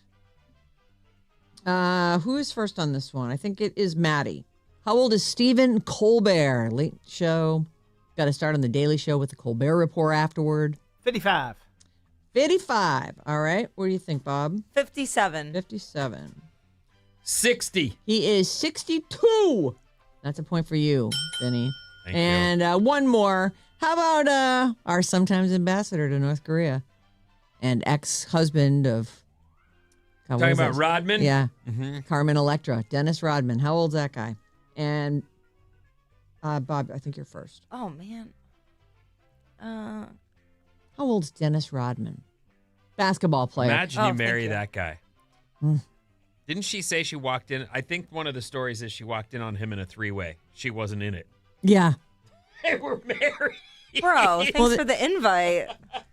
I'm right here, and I'm hotter than both these girls combined. It's just Rodman. Okay, what's the All right. question? The question is, how old is that guy? And Bob is first. I have How no old idea. is he? Does he still play or no? No. He's old. So he's old. 40. Okay, so he's old. 40. Vinny, Wow, what do you that's- think? I don't Hurts? know. Hurts a little bit. Yeah, that's smart, but okay. I'm going to say 66. All right. What do you think, Maddie? 65. He's exactly 65. Son of a, you know what? We are now tied. Only Maddie and Bob are going to settle this. Oh! Find one. I meant he was too old to play basketball. I didn't mean old. Yeah. But you said old, You said so old, and we then felt I you meant said it old and for it kinda hurt basketball. our No, you guys are feelings. beautiful Oh. and young. You have Okay. multiple chapters ahead of you. Ramsay Snow on Game of Thrones. He's the guy who Ugh. cut off Theon Greyjoy's junk, and then Sansa fed him to his own dogs. He's a good character. His name is Ewan, probably Ian. What are you IWA. saying? His name is IWAN. You know how like Ewan McGregor spelled out? His name is probably like Ewan. Ewan Rian. Ramsay Snow on Game of Thrones. Maddie, you're first, and this is our tiebreaker. How old is that guy? He plays a great psychopath. Oh, man. I don't even want to see him in anything. 36. 36. What do you think? 35. He is 41. That's a point for Maddie, and Maddie has just won his 3rd game in a row. Oh Every my day this gosh, week. what is happening around here? They call that a turkey. You are a turkey. There's no question. Congratulations, turkey. Yep. Goodbye. Keep it here on Alice all day. We got your chance to win tickets for the sold-out Bottle Rock at 12:05 and 5:05 with Mason and It's Jane. And don't forget, Jane does 97 minutes commercial-free every day starting at 4 p.m. Tomorrow, 6 a.m., Bob's Movie Club. There's Something About Mary. It's available on Netflix. And don't forget, Beta Breakers is this weekend, right? Is that right? On Sunday, This baby. Sunday. Oh, right. You're leaving early this week. Yeah. Yeah, you're not here on Friday. But I'll be back for Beta Breakers. Right. Oh, she would have missed If my that. flight Work. doesn't get delayed. The party people gotta do what they do. Gotta do what you gotta do. All right, we'll see you back here tomorrow.